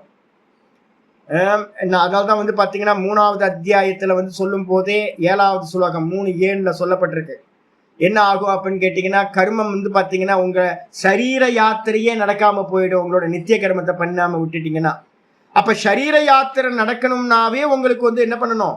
நித்திய கர்மத்தை பண்ணிட்டு இருக்கணும். டெய்லி காலையில எந்திரிக்கணும், குளிக்கணும், பிரஷ் பண்ணணும், சாப்பிடணும், வேலைக்கு போகணும், இதெல்லாம் பண்ணி ஆகணும். அதனால 3:8 சொல்லும் போது 3:8 சொல்லும் போது சொல்றாரு, நியத்தம் குரு கர்மத்துவம் அப்படின்றார். நீ கர்மத்தை விட்டுறாத, நியத்தம்னா நித்திய கர்மத்தை பண்ணிக்கிட்டே இரு. உன்னுடைய கர்மத்தை விட்ட, நான் இப்ப எல்லா இடத்துலையும் சொல்றது, யாராவது புது என்ட்ரி வருவாங்க இங்க திருவண்ணாமலைக்கு, யங்ஸ்டரா வராங்க, யார் வந்தாலும் நான் சொல்றது, நிக்காதீங்க. முடிஞ்சா ஒரு நாளைக்கு 2 வேளை கிரிவலம் பண்ணுங்க. 4 நாள் 8 மணி நேரம் சுவாமிக்காக கொடுத்த மாதிரி ஆயிடும். இல்லைன்னா எங்கேயாவது கமிட் பண்ணிக்கிட்டு ஒரு அன்னதானம் இது மாதிரி எங்கேயாவது நடக்கிற இடத்துல கமிட் பண்ணிக்கிட்டு ஒரு சேவையை பண்ணிக்கிட்டே இருங்க. தேகத்தை வந்து பார்த்தீங்கன்னா செயல் இல்லாம வச்சிங்க அப்படின்னா, கர்மம் இல்லாம வச்சிங்கன்னா மெதுவா என்ன ஆயிடும்? துரு பிடிச்சிடும். அது யூஸ்லெஸ் ஆயிடும். உங்களுக்கும் பயன்படாது, யாருக்கும் பயன்படாது. ஒரு ரோகி ஆயிடுவீங்க, பாப்பம் வந்துடும், ரோகம் வந்து பார்த்தீங்கன்னா செத்து போயிடுவீங்க. ஜாகிரதையா உடனே கர்மத்துல இறங்குங்கன்னு நான் சொல்றேன். அப்ப கர்மத்தை வந்து பார்த்தீங்கன்னா யாராம் தியாகம் பண்ணவே கூடாது. டெய்லி காலையிலிருந்து சாயந்தரம் வரைக்கும் ஒர்க் பண்ணிக்கிட்டே இருக்கணும். ஏன் ஒர்க் பண்ணணும்? ஒர்க் பண்ணல அப்படின்னா சரீர யாத்திரை நடக்காது. அதனாலதான் இங்க ஆச்சாரியர் சொல்லும் போது சொல்றாரு, நியதஸ்ய சந்நியாசக கர்மனோ, நியதஸ்ய கர்மனோ சந்நியாசோ ந உபபத்யதே. நித்திய கர்மங்களை தியாகம் செய்தல் என்பது பொருந்தவே பொருந்தாது. எந்த சாஸ்திரமும் நித்திய கர்மத்தை விடுறதை பத்தி சொல்லவே இல்லை. யாருக்கு எல்லாத்தையும் விட முடியும்? மனநத்துல நேத்தி ஒருத்தன் ஸ்டார்ட் பண்ணிட்டானா அவன் மட்டும்தான் சரீர யாத்திரைக்கு என்ன வேணுமோ அதை மட்டும் பண்ணிக்கிட்டு மற்ற எல்லா கர்மத்தையும் விட முடியும். அப்போ நேத்தி பண்றதுக்கு முன்னாடி இருக்கிற வரைக்கும் என்ன பண்ணியாகணும்? அவர்கள் அவங்க டியூட்டிய நித்திய கர்மத்தை பண்ண வேண்டும். அதை தியாகம் பண்ணவே கூடாது, அது பொருந்தாது. மோகாத்து தஸ்ய பரித்யாக. ஒருவேளை நிறைய பேருக்கு யாருக்கும் சாஸ்திரம் கிடைக்கல, கீதா கிடைக்கல யாருக்கும், பின்னாடி இருந்து ஒரு ஆச்சாரியார் கிடைக்கல, சொல்லணும் சொல்லி கொடுக்கணும். ஆச்சாரியாரே வந்தாலும் இப்போ என்னோட சிஷ்யர்கள்ட்டெல்லாம் 2-3 பேர்லாம் இருக்காங்க, தலை அடிச்சுட்டாலும் வாசனை வந்து அவங்கள மீறி வாசனை ஈடுபடுத்தும். அப்போ வந்து குரு சொல்றதை கேட்க மாட்டாங்க. அப்போ வந்து பார்த்தீங்க அப்படின்னா ஆச்சாரியார் சொல்றாரு, மோகத்தினால நம்ம எதையாவது வந்து பார்த்தீங்கன்னா நான் சந்நியாசம் பண்ணிட்டேன் அப்படின்னு எல்லா கருமங்களையும் விட்டுட்டு ஒருத்தன் உட்கார்ந்தான் அப்படின்னா எதனால? மோகத்தினால. தான் எங்க இருக்க, என்னோட மனசு அந்த கரணம் பியூரிஃபை ஆயிருக்கா, என்னோட இந்திரியங்களும் மனசும் தோஷம் இல்லாம இருக்கா, நான் ஞானத்துக்கு நிஷ்டைக்கு வந்து தகுதி உடையவனா, இதெல்லாம் தெரியாம ஒருத்தர் வந்து பாத்தீங்கன்னா மோகத்தினால தன்னை பத்தின அறிவு இல்லாம, நான் என்ன பண்றேன்ற அறிவு இல்லாம, இந்த கீதா சாஸ்திரத்தை யார் மூலமா கேட்காம ஒருத்தர் எல்லாத்தையும் விட்டுட்டு ரோட்ல வந்து நிக்கிறார் அப்படின்னா அது மோகத்தினால உண்டாகக்கூடிய கர்ம தியாகம், சந்நியாசம். அது என்ன பண்ணது அப்படின்னா தாமச பரிகீர்த்திதா. அததான் அந்த தியாகத்தை என்ன சொல்றோம்? தாமச தியாகம் என்று சொல்கின்றோம். திருவண்ணாமலைக்கு வந்தீங்கன்னா 1000 பேர் இருக்காங்க. 1000 பேர் வந்து பாத்தீங்கன்னா தாமச தியாகம். கொஞ்சோண்டு பேர் தான் ராஜச தியாகம், கொஞ்சோண்டு பேர் தான் சாத்விக தியாகம். எண்ணி பார்க்கணும். சாத்விக தியாகமே எங்க கண்ணில் வந்து பாத்தீங்கன்னா ரொம்ப ரேரா படுவாங்க. எப்போவாவது ஒரு நல்ல ஆள் வருவாங்க, அவங்கள பார்க்கும்போதே சந்தோஷமா இருக்கும். மீதி எல்லாம் தாமசிக்கு தான். ஆல்மோஸ்ட் வந்து பாத்தீங்கன்னா தாமசிக்கு தான். 90% சொல்லலாம். 90% இதான். இதைதான் என்ன பண்ணாருன்னா நம்ம விவேகானந்தர் சொல்லும் போது சொல்றார், அந்த காலத்துல அவர் இந்த 19th செஞ்சுரியோட ஸ்டார்டிங்ல அவர் வரும்போது வந்து பாத்தீங்கன்னா எல்லாம் தாமசிக்கா இருக்கான். இந்தியா ஃபுல்லா டிராவல் பண்றாரு. ரிஷிகேஷ், ஹரித்வார், காஷி எல்லா இடத்துலயும் போறாரு. எல்லாம் வந்து பாத்தீங்க அப்படின்னா துரு பிடிச்சிருக்கான். தனக்கும் ஒண்ணு பண்ணிக்க முடியாது, மற்றவங்களுக்கும் ஒன்றும் பண்ண முடியாது. நீங்க 7 மணிக்கு எந்திரிக்க ஆரம்பிங்களேன். 7 மணிக்கு மெதுவா எந்திரிச்சு வேலைக்கு போகாம ஃப்ரீயா எந்திரிக்க ஆரம்பிங்க. என்ன ஆகும்னு கேட்டீங்கன்னா உங்களால எந்த காரியத்தையும் பண்ண முடியாது. டெய்லி ரொட்டீன்ஸ் வந்து பாத்தீங்கன்னா ரெகுலரா பண்ணிட்டு இருக்கவங்களுக்கு பண்ண முடியும். இப்போ எங்கேயாவது விட்டுட்டு கொஞ்சம் ப்ராக்டிஸ் வந்து பார்த்தீங்கன்னா விட்டீங்க அப்படின்னா திரும்ப நம்மளால அந்த பாடிக்கு வந்து எபிலிட்டி வராமல் போயிடும். அப்போ அதை பார்த்துட்டு விவேகானந்தர் சொல்றாரு, ஐயோ இவங்க யாருக்குமே யூஸ் இல்லை, தனக்கும் யூஸ் இல்லை, மற்றவங்களுக்கும் யூஸ் இல்லை அப்படின்னும் போது விவேகானந்தர் சொல்றாரு, போங்கப்பா போய் வந்து பார்த்தீங்கன்னா பீஃப் சாப்பிடுங்கன்ற, மாட்டுக்கறியை சாப்பிடுங்க, ஃபுட்பால் விளையாடுங்க அப்படின்ற. ஏன் அப்படின்னா கொஞ்சமாவது அந்த தமோ குணம் போய் ரஜோ குணம் வரட்டும், போய் விளையாடுங்க, போய் வந்து பார்த்தீங்கன்னா ஃபுட்பால் ஓடி ஆடி விளையாடுங்க, இந்த உலகத்துக்காக ஏதாவது ஒரு கர்மத்தை பண்ணுங்க அப்படின்ற. அப்போ என்ன அர்த்தம்னு கேட்டீங்கன்னா கர்மத்தை தியாகம் செய்யவே கூடாது. அப்படி மோகத்தினால தியாகம் பண்ணீங்கன்னா அது தாமச தியாகம் என்று சொல்லப்படுகிறது. அது அப்புறம் 8வது ஸ்லோகம் வர ராஜச தியாகம்னா என்னது? துக்கமித்யேவ யத் கர்ம, துக்கமித்யேவ யத் கர்ம காய க்லேஷ பயாத்யஜேத், காய க்லேஷ பயாத்யஜேத் சக்ருத்வா ராஜசம் தியாகம், சக்ருத்வா ராஜசம் தியாகம் நைவ தியாக பலம் லபேத், நைவ தியாக பலம் லபேத். துக்கமித்யேவ யத் கர்ம காய க்லேஷ பயாத்யஜேத் சக்ருத்வா ராஜசம் தியாகம் நைவ தியாக பலம் லபேத். இதுக்கு முன்னாடி இந்த தாமச தியாகம் பண்ணவங்களோட பலன் என்னன்னு சொல்லணும்ல. யாராவது இங்க தாமச தியாகம் பண்ணிட்டு ரோட்ல உட்கார்ந்துருக்கான், சில மாதிரி உட்கார்ந்துருக்கான், எந்த புண்ணியமும் பண்ணாம எந்த பாப்பமும் பண்ணாம உட்கார்ந்துருக்கான்னு வச்சுங்க, அவன் என்ன ஆவான் சுவாமி அப்படின்னா? என்ன ஆவான்? கல்லா மண்ணா பொறப்பான். செயல் இல்லாம இருக்கான்ல, தாமசமா இருக்கான், அறிவு இல்லாம இருக்கான், மோகத்துல இருக்கான். அப்ப அடுத்த பிறவியில வந்து பாத்தீங்கன்னா அறிவில்லாத கல்லு மண்ணுக்கெல்லாம் அறிவு இல்லை, சொந்தமா யோசிக்காத எதுவும் பண்ணாது இல்ல, அது மாதிரி கல்லா மண்ணா பிறந்து விடுவார்கள். அதனால தாமச தியாகத்தை பண்ணவே கூடாது வச்சுங்க. அதுக்கு அடுத்து ராஜச தியாகம் பண்ண என்ன ஆகும்? ஆச்சாரியார் சொல்றாரு, துக்கமித்யேவ யத் கர்ம. ஒரு கர்மத்தை பண்ண சொன்னா ஒருத்தர் வந்து சொல்றாரு, எங்க கிரிவலம் போங்க, உடம்பு வலிக்கும் சாமி. உடம்பு வலிக்கும்? ஐயோ உடம்பு வலிக்கும் அப்படின்னா ஏன் அப்படின்னு கேட்டீங்கன்னா சொகுசாவே இருந்து பழகிறது, உடம்பு அழுங்காம நுணுங்காம வந்து பாத்தீங்கன்னா அப்படியே பாலிஷா வச்சுக்கிறது. என் சிஷியர்லேயே ஒருத்தர் இருக்க, ஒரு 108 நாள் பண்ணுங்கச்சி அப்படின்னா 108 நாள் 50 நாள் பண்ணோடனே உடம்பு வலிக்குது. நல்லா எப்படி ஆகும் தெரியுங்களா?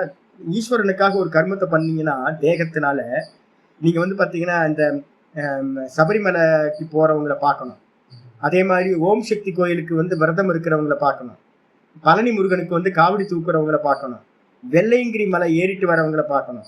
இது மாதிரி வந்து பாத்தீங்கன்னா ஒர்க் பண்றவங்களை பாத்தீங்க அப்படின்னா, யாத்திரைகள் போறவங்க இவங்க எல்லாம் பாத்தீங்கன்னா, மலை ஏறுறது இதெல்லாம் பாத்தீங்கன்னா அப்படியே ஒரு பிரகாசம் வந்து பாத்தீங்கன்னா வந்துடும். என்ன காரணம்னா, தமோ குணம் நஷ்டமாயி என்ன ஆயிடும்னு கேட்டீங்கன்னா, அது ரஜோகுண காரியம். அது என்ன பண்ணும், தமோ குணத்தை நஷ்டம் பண்ணி சத்துவ குணத்தை கொண்டு வந்துடும். பண்ற காரியம் ரஜஸ், ஆனா அது என்ன பண்ணிடும், சத்துவ குணத்தை கொண்டு வந்துடும் உங்களுக்கு. இதே நீங்க வந்து கர்மத்தை பண்ணாம இருந்தீங்கன்னா எல்லாம் இறுகி போய் முகம்லாம் சுருங்கி போய் வந்து பாத்தீங்கன்னா ஒரு பிரகாசம் இல்லாம தமோகுணி ஆயிடும். அப்ப என்ன பண்ணணும் அப்படின்னு கேட்டீங்கன்னா, யாரெல்லாம் வந்து பாத்தீங்கன்னா 2வது கேட்டகரி ராஜசத்தியாகம் பண்றாங்க, ராஜசத்தியாகம் பண்றவங்க நாங்க டெய்லி பார்த்துக்கிட்டு இருக்கோம். உடம்பெல்லாம் பெரிய உடம்பா இருக்கும், நல்ல எபிலிட்டி இருக்கும், சரீரத்துல காரியம் பண்ண முடியும். ஆனா வந்து பாத்தீங்கன்னா, சுவாமி எனக்கு இது வேணும் அது வேணும்னு வந்து நிற்பாங்க. நான் சொல்ல, கிரிவலம் பண்ணுங்களேங்க. பண்ண மாட்டோம் நாங்கெல்லாம். எதையாவது பண்ணுங்க, உட்காந்து ஒரு ஒரு இடத்துல உட்காந்து நமசிவாய் மந்திரத்தை ஒரு 1/2 மணி நேரம் சொல்லுங்க. சொல்ல மாட்டோம். ஏன்? வலிக்கும், உடம்பு வலிக்கும். அப்ப யாரெல்லாம் வந்து பாத்தீங்கன்னா துக்கம் என்று ஒரு கர்மத்தை துக்கம் என்று நினைத்து, துக்கம்னா என்ன துக்கம்? காய கிளேஷ, காயம் வந்து பாத்தீங்கன்னா உடம்பு வந்து பாத்தீங்கன்னா துக்கப்படும் அப்படின்ற பயத்தினால, ஐயோ உடம்பு ஏதாவது ஆயிடுச்சுன்னா, வேலை செஞ்சு உடம்பு ஏதாவது ஆயிடுச்சுன்னா வலிக்கும் இல்லை அப்படின்னு பயத்தினால கர்மத்தை தியாகம் செய்கிறார்களோ, அந்த தியாகம் சகிருத்வா ராஜசம் தியாகம். அந்த தியாகம் வந்து பாத்தீங்க அப்படின்னா ராஜசம் என்று என்ன பண்ணி சொல்லப்படுது. அந்த அந்த தியாகத்தை செய்து நைவ தியாக பலம் லபேத். அவர்கள் வந்து பாத்தீங்கன்னா தியாகத்தோட பலன் என்னது?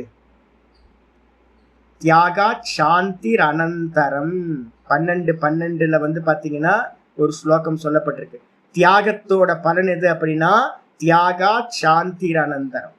தியாகத்தினால பெரிய சாந்தின்னு சொல்லக்கூடிய மோட்சம் கிடைக்கும்.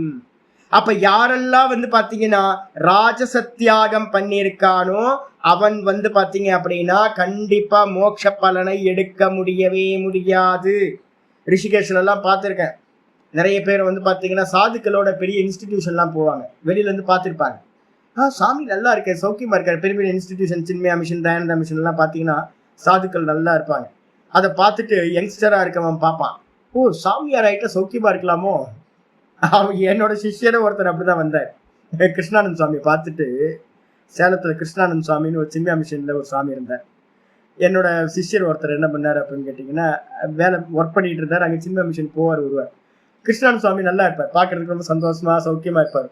ஓஹோ நம்ம தான். இவர் வந்து பார்த்தீங்கன்னா கொஞ்சம் ரெப்பா இருந்தார். ரெப்பா இருந்தீங்கன்னா டார்கெட்டை போட்டு தாளிச்சிருவாருங்க, சுத்தி எம்எஸ்சி படிச்சவர். அப்ப என்ன சுத்தி பார்த்தாரு, ஐயோ மண்டை காஞ்சிருது, என்ன பண்றது. கிருஷ்ணானந்த சுவாமி சூப்பரா இருக்காரு, ஆனந்தமா இருக்காரு, இப்ப சன்னியாசி ஆயிட்டா வந்து பாத்தீங்கன்னா ஆனந்தமா நல்லா சுகபோகத்தை அனுபவிச்சுட்டு இருக்கலாமோ அப்படின்னு எண்ணம் வந்து, இது நார்த் இந்தியாவில ஏகப்பட்ட இடத்துல இதான் நடக்கும். சாதுக்கள் சௌக்கியமா இருக்கலாம் போல இருக்க தியாகம் எல்லாம் அப்படின்னு சன்னியாசம் எடுத்துப்பாங்க. அப்ப ஒண்ணு காயத்தோட கிளேஷம் உண்டாகும், துக்கம் உண்டாகும்னு. இன்னொன்னு வந்து பாத்தீங்கன்னா உள்ளுக்குள்ளார பேராசை லோபம் உண்டாயிரும். ஓ சன்னியாசி ஆயிட்டா வந்து பாத்தீங்கன்னா கார்ல போலாம், நிறைய பேர் காலில் விழுவாங்க, ஹாயா இருக்கலாம், ரொம்ப சிரிச்சுட்டு சந்தோஷமா இருக்கலாம் அப்படின்னு நினைச்சு எடுத்தாங்கன்னா அதுக்கு பேர் என்னது? ராஜச தியாகம். அப்ப மோட்சம் கிடைக்குமா? மோட்சம் கிடைக்காது சாமி. இவங்க என்ன பண்ணுவாங்க, பின்னாடி இருக்கிற சாதுக்கள் இருக்காங்கல்ல, நீங்க பாத்தீங்கன்னா தெரியும், சின்ன மிஷன்ல இருக்க சாதுக்கள்லாம் சும்மாலாம் இருக்க மாட்டாங்க, ஒர்க் பண்ணுவாங்க. இந்த நம்ம கேஸ் எல்லாம் என்னன்னு கேட்டீங்கன்னா, ஆசைப்படுவோம் ஆனா ஒர்க் பண்ணாது. ஆசைப்பட்டுட்டு ஒர்க் பண்ணாம இருந்தாங்க அப்படின்னா என்ன ஆயிடும்? போகமும் கிடைக்காது, ஒன்னும் கிடைக்காது. அப்ப வந்து பாத்தீங்கன்னா அப்படியே வேஸ்டா போயிட வேண்டியது. அப்ப ராஜச தியாகத்துல வந்து என்ன இருக்கு? உடம்போட துக்கத்தை பார்த்தும் இல்ல எதையாவது ஆசைப்பட்டும் நீங்க எடுத்தீங்க அப்படின்னா அந்த சந்நியாசம் ராஜச தியாகம். அதனால மோட்சத்தை அடைய முடியாது. இகலோக சுகமும் கிடைக்காது, பரலோக சுகமும் கிடைக்காது. தாமச தியாகம் கல்லா மண்ணா பிறந்துருவீங்க. இந்த இருக்கும் போதே நீங்க மெதுவா இந்த சரீரம் அன்பிட் ஆகி ரோகங்கள்லாம் வந்து பாப்ப திரவியங்கள்லாம் சாப்பிட்டு ரோகம்லாம் வந்து கடைசியில செத்து போய் வந்து பாத்தீங்க அப்படின்னா கல்லா மண்ணா பிறந்து விடுவார். 2 பேரும் அன்பிட் மோட்சத்தை. அப்புறம் 3வது தியாகம், வாஸ்தவ தியாகத்தை வந்து ஆச்சாரியார் சொல்ல ஆரம்பிக்கிறார். 9வது ஸ்லோகம். காரியம் எத்யேவ யத் கர்ம நியதம் கிரியதே அர்ஜுன சங்கம் த்யக்த்வா பலம் சைவ சத்யாக சாத்விகோ மதஹ காரியமித்யேவ யத் கர்ம நியதம் கிரியதே அர்ஜுன சங்கம் த்யக்த்வா பலம் சைவ சத்யாக சாத்விகோ மதஹ. இது வந்து பார்த்தீங்கன்னா அப்படியே 3:8 3:9 2 ஸ்லோகங்கள். அப்புறம் வந்து பார்த்தீங்கன்னா 5:10 5:11 2 ஸ்லோகங்கள். இது அப்படியே ஃபிட் பண்ணீங்கன்னா இதெல்லாம் வந்துடும் உங்களுக்கு. காரியமித்யேவ யத் கர்ம டியூட்டி ஃபர்ஸ்ட் எடுத்தோன்னு என்ன சொல்லியிருக்கோம்? முதல் ஸ்டெப் வந்து பார்த்தீங்கன்னா மோட்ச மார்க்கத்துல கர்மம், கர்மயோகம், ஞானம், ஞான நிஷ்டா. இந்த 4ல முதல் என்னது? கர்மம். நமக்கான கர்மத்தை வந்து பார்த்தீங்கன்னா நித்திய கர்மங்களை விடாம பண்ணிக்கிட்டே இருக்கிறது, சாய்ஸே இல்லை. அதுதான் இங்க சொல்றார். காரியமித்யேவ யத் கர்ம. சுவாமி எனக்கு ரோல் கொடுத்துருக்காரு, இந்த ரோல் நான் பண்ணிதான் ஆகணும். எனக்கு சாய்ஸ் இல்லவே இல்லை. எனக்கு வந்து பார்த்தீங்கன்னா இது செய்தே ஆக வேண்டும் என்று எந்த கர்மமானது நியத்தம் கிரியத்தே அர்ஜுன. ஏ அர்ஜுனா, நித்தியம் செய்யப்படுகிறதோ, நியத்தம்னு அர்த்தம் நித்தியம் செய்யப்படுகிறதோ, ஒரு நாள் கூட ஃபெயிலியர் ஆகக்கூடாது, சாய்ஸ் இல்லை. அது மாதிரி எது செய்யப்படுகிறதோ கூடவே என்ன இருக்கணும்? 3:8 முதல் லைன் 3:8 நியத்தம் குரு கர்மத்துவம் அப்படின்னு கட்டலாங்க. அப்புறம் ரெண்டாவது வந்து 3:9 சொல்லப்பட்டதை அப்படியே கொண்டு வரார். சங்கம் தியக்துவா பலம் செய்வ. பற்றுதலை விட்டுட்டு பலன் மேல இருக்கிற ஆசையையும் விட்டுட்டு, அப்ப எதுக்காக கர்மம் பண்ணணும் அப்படின்னும் போது 3:9 சொல்லுது. யஜ்ஞார்த்தாத் கர்மனோன் யத்ர லோகோயம் கர்ம பந்தனக ததர்த்தம் கர்ம கௌந்தேய முக்த சங்க சமாச்சர. ரொம்ப அருமையான ஸ்லோகம். அப்ப எதுக்காக பண்ணணும் கர்மா? ஈஸ்வரனுக்கு பூஜையா பண்ணணும். இது நான் பூஜையா பண்றேன், என்னுடைய ஒவ்வொரு ஆக்ஷனும் நான் பண்றது எல்லாம் ஈஸ்வரனுக்கு பூஜை அப்படின்னு பண்ணணும். பூஜைக்கு இல்லாம வேற ஏதாவது பண்ணினீங்கன்னா பந்தப்பட்டுருவீங்க, கர்மமா பண்ணினீங்கன்னா பந்தப்பட்டுருவீங்க. அப்ப அந்த கர்மத்தை வந்து பாத்தீங்கன்னா ஈஸ்வர பூஜையா பண்ணணும். கூட என்ன பண்ணணும்? முக்த சங்க சமாச்சார. பலன் மேல ஆசையை விட்டுறணும், அபிமானத்தை விட்டுறணும். நான் ஒரு ஸ்லேவ், அவ்வளவுதான் வச்சுக்கணும். ஒரு ஸ்லேவா இருந்துகிட்டு வந்து பாத்தீங்கன்னா பலன் மேல ஆசை இல்லாமல் எந்த கர்மம் செய்யப்படுதோ சங்கம் தியக்த்வா பலம் செய்வ சத்யாகோ தியாக சாத்விகோ மதக. இந்த தியாகம் தான் சாத்விக தியாகம் என்று சொல்லப்படுகிறது. இந்த தியாகத்தை பண்ண முடியுமா? வீட்டுல இருந்துகிட்டே பண்ண வேண்டியதுதான். யாரெல்லாம் கிரகஸ்தாசிரமத்துல இருக்கீங்களோ அவங்க எல்லாம் ஆனந்தமா இத பண்ணிக்கிட்டு இருக்கலாம். இதுக்கப்புறம் ஆச்சாரியார் வந்து பாத்தீங்கன்னா 10வது ஸ்லோகம் சொல்றார். நத்வேஷ்ட்யகுஷலம் கர்ம நத்வேஷ்ட்யகுஷலம் கர்ம குஷலே நானு சஜ்ஜதே குஷலே நானு சஜ்ஜதே தியாகி சத்வசமாவிஷ்டோ தியாகி சத்வசமாவிஷ்டோ மேதாவி சின்ன சம்சயः மேதாவி சின்ன சம்சயः. நத்வேஷ்ட்ய குஷலம் கர்ம கர்ம குஷலே நானு சஜ்ஜதே தியாகி சத்வசமாவிஷ்டோ மேதாவி சின்ன சம்சயः. அருமையான ஸ்லோகம். கர்மம், கர்மயோகம், ஞானம், ஞான நிஷ்டா, இதன ஸ்டெப்பு. அப்ப வந்து பாத்தீங்கன்னா நல்ல ஒரு குருநாதர் மூலமா உனக்கு என்ன டியூட்டியோ, பிடிச்சதோ பிடிக்கலையோ, சில சமயம் பிடிக்காம கர்மெல்லாம் வந்து நிற்கும். நமக்கு வந்து பார்த்தீங்கன்னா பிரயோஜனம் இல்லாமல் பண்ண வேண்டி இருக்கும். சிலதுல பிரயோஜனம் இருக்கும். குஷலம் கர்மன்னு பேர். குஷலம்னா நல்ல பலன் கொடுக்கக்கூடிய நல்ல கர்மங்கள். சில சமயம் நமக்கு வேற வழியே இல்லைன்னு சில கர்மங்களை பண்ண வேண்டி இருக்கும். அதுல எந்த பிரயோஜனமும் இருக்காது, இருந்தாலும் கூட டியூட்டியா வந்துடும், அது முன்னாடி வந்து நிற்கும். அப்ப என்ன பண்ணணும்னு கேட்டீங்கன்னா, எந்த ஒரு சாதகன் பிரயோஜனம் இல்லாத பிடிக்காத ஒரு கர்மத்தையும் கூட அகுஷலம் அப்படின்னு பேரு, குஷலம் இல்ல அகுஷல கர்மத்தை துவேஷம் இல்லாமல் செய்கின்றானோ, லாபம் இல்லாத கர்மம், எந்த பைசா பிரயோஜனம் இல்லை சாமி, இருந்தாலும் வந்து பார்த்தீங்கன்னா நமக்கு முன்னாடி வந்து நிற்கிது.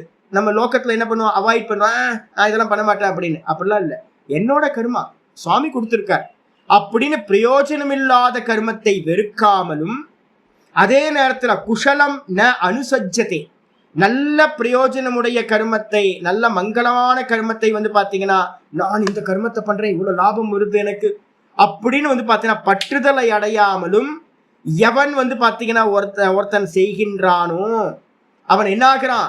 தியாகி சத்வ சமாவிஷ்டக, அந்த தியாகி எதுல நுழைஞ்சிட்டான்னு அர்த்தம். எந்த அபிப்பிராயமும் இல்லை அவனுக்கு, சும்மா பண்ணிக்கிட்டே போறான். இதுக்கு பேர் என்ன பேர்? ஆபாச கர்மம். அவன் என்ன பண்றான் அப்படின்னா, குருநாதர் மூலமா வேதாந்தம் கேட்கறான். குருநாதர் மூலமா வேதாந்தம் கேட்டுக்கிட்டே கர்மயோகத்தை பண்ணிக்கிட்டு இருக்கான். 2வது அத்தியாயத்துல வந்து பாத்தீங்கன்னா சொல்லப்பட்டிருக்கு, 50ல வந்து பாத்தீங்க அப்படின்னா 2:50 சொல்லப்பட்டிருக்கு, 2:48 சொல்லப்பட்டிருக்கு. ஒரு கர்மத்தை இப்ப நீங்க சிரவணம் பண்ணிக்கிட்டே இருக்கும் போது எப்படி பண்ணணும் அப்படின்னு கேட்டீங்கன்னா, சிரவணம் மனனம் வரைக்கும் என்ன பண்ணணும்?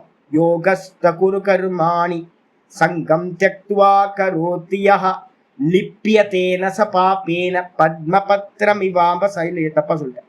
அது வந்து பாத்தீங்கன்னா 5:10. 2:48 வந்து பாத்தீங்கன்னா, யோகஸ்த குரு கர்மாணி சங்கம் தியக்த்வா தனஞ்சய சித்திய சித்தியோ சமோபூத்வா சமத்துவம் யோக உச்சியதை. நீங்க வந்து பாத்தீங்கன்னா சித்தி அசித்தி, லாபம் நஷ்டம், பெருமை புகழ் இல்லாதது, இது மாதிரி எதையுமே நோக்காம ஈஸ்வரனுக்கான கர்மம்ன்றத மட்டும் மனசுல வச்சுக்கிட்டு ஒரு கர்மத்தை ஒருத்தன் பண்ணிக்கிட்டே இருக்கிறானா அவனுக்கு என்ன கிடைக்கும் சுவாமி? பலன் யோகம் கிடைக்கும். யோகம்னு என்ன சுவாமி? சித்தத்தோட சமநிலையானது கிடைத்துவிடும். 2:48 சொன்னது. அதே வந்து பாத்தீங்கன்னா 50ல சொல்லுது, 2:50 புத்தி யுக்தோ ஜகாதீஹ உபே சுக்ருத துஷ்கிருதே உபே சுக்ருத துஷ்கிருதே தஸ்மாத் யோகாய யுஜ்யஸ்வ யோக கர்மசு கௌஷலம். அருமையான ஸ்லோகம். இதுதான் இங்க குஷலம் அகுஷலம்னு சொல்லியிருக்கு. குஷலம்ன்றது வந்து பாத்தீங்கன்னா சுக்ருதம் புண்ணியம், அகுஷலம் அப்படின்றதுக்கு அர்த்தம் பாப்பம், பிரயோஜனம் இல்லாதது. இந்த 2 கர்மங்களையும் வந்து பாத்தீங்கன்னா என்ன பண்ணணும்? ஒருத்தன் வந்து சமநிலையில இருந்துகிட்டு எவன் ஒருத்தன் செய்யறானோ, லாபமோ நஷ்டமோ என்ன ஒண்ணு, சுவாமி கேரக்டர் கொடுத்திருக்காரு, அந்த கேரக்டரை நான் பண்றேன் அப்படின்னு சுவாமிக்கு வந்து ஆராதனையா பண்றதுதான் வந்து யோக கர்மசு கௌஷலம்னு பேரு. அப்ப யோகத்தையே வந்து பாத்தீங்கன்னா என்ன பண்ணணும்? ஈஸ்வரார்ப்பணமா பண்றதுதான் யோகம். அதை ஈஸ்வரார்ப்பணமா பண்ணிக்கிட்டு பற்றுதல் இல்லாம பண்ணிக்கிட்டு இருந்தீங்கன்னா இங்கேயே ஜீவிச்சுக்கிட்டு இருக்கும் போதே புண்ணிய பாப்பங்கள்ல இருந்து அவன் என்ன பண்றான்? எல்லாத்தையும் இங்கே தியாகம் பண்ணிட்டு விடுதலை அடைகின்றான் அப்படின்னு 2:50 சொல்லுது. அதுதான் இங்க ஒரு குருநாதர்கிட்ட இருந்து பாடம் கேட்டு கேட்டு கேட்டு கேட்டு ஒருத்தன் வந்து பாத்தீங்கன்னா மெதுவா கர்மயோகத்தை அனுஷ்டானம் பண்ணிக்கிட்டே வரான். மெதுவா வந்து சுவாமி என்ன பண்றார்? குணங்களை பத்தி பேசுறார். 3:27 3:28 எல்லாம் சொல்லித்தர, 13வது சாப்டர்லாம் சொல்ற. இதெல்லாம் படிச்சதுக்கு பிறகு தெரியுது, ஆமா நான் பண்ணல, நான் யாரு? நான் பார்க்கிறவன், தர்ஷ்டா.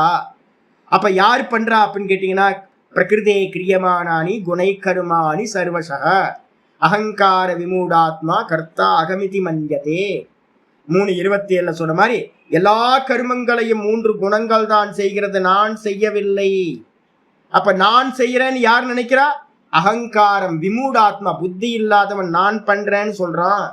அதே நேரத்துல தத்துவவித்து என்ன பண்றான்? குணகர்ம விபாகயோகோ, குணத்தையும் கர்மத்தையும் பிரிச்சு பார்க்கக்கூடியவன் என்ன பண்றான் அப்படின்னா நான் பண்ணவில்லை. அப்ப என்னது? நடந்துகிட்டு இருக்கு, நான் பார்த்துக்கிட்டு இருக்கேன், இதெல்லாம் தேகத்திலையும் மனசுலையும் இந்திரியங்கள்லையும் காரியம் நடந்துகிட்டு இருக்கு அப்படின்னு வந்து பாத்தீங்கன்னா ஒரு மேதாவி. மேதாவின யாரு? ஞானத்தை உடையவன் மேதாவி. மேதாவின்றதுக்கு அர்த்தம் ஞானம்னு அர்த்தம், ஞானத்தை உடையவன். அப்ப ஞானத்தை உடையவன் வந்து பாத்தீங்கன்னா என்ன பண்றான்? சத்துவத்துல கர்மயோகத்தினால சத்துவ குணம் வந்துருது, சமத்துவம் உள்ள நுழைஞ்சிடறான். அதுக்கப்புறம் வந்து பாத்தீங்கன்னா மேதாவி ஆகிறான், ஞானம் கிடைக்குது, நான் செய்யவில்லை, நான் திரஷ்டா அப்படின்ற ஞானம் கிடைச்சிருது. யாரு பண்றா? சுபாவஸ்து பிரவர்த்ததே, மாயாதான் எல்லாத்தையும் பண்ணுதுன்னு தெரிஞ்சுக்கிறான். அப்ப எல்லாம் என்னது? ஆபாசம் அப்படின்னு அவனுக்கு புரிஞ்சிருது. சலாபாசம், கர்மங்கள் நடந்து கொண்டிருக்கிறது, தெரியுது, வாஸ்தவம் இல்லை அப்படின்னு. அப்ப நான் பண்ணவில்லைன்ற எண்ணம், அந்த ஞானம் அவனுக்கு உண்டான பிறகு மேதாவி சின்ன சம்சயா, அவனுக்கு என்ன ஆகுதுன்னா இந்த சின்னம்னா என்ன அர்த்தம்? வெட்டுப்படுகிறது, துண்டுபடுகிறது. எது? சம்சயங்கள் எல்லாம். நான் கர்த்தா போக்தா, ஐயோ நான் இவ்வளவு பாப்பம் பண்ணிட்டேனே, இவ்வளவு புண்ணியம் பண்ணியிருக்கேன், எங்க போறேன்னு தெரியலையே, இறந்த பிறகு என்ன ஆக போகுதுன்னு தெரியலையேன்னு நிறைய சந்தேகங்கள் நமக்கு. அது எல்லாம் வந்து பாத்தீங்கன்னா ஒரு க்ஷணத்துல வந்து பாத்தீங்கன்னா ஞானம் வந்த அந்த க்ஷணத்துல நாசமா போயிடுது. நான் கர்த்தாவும் இல்லை, போக்தாவும் இல்லை.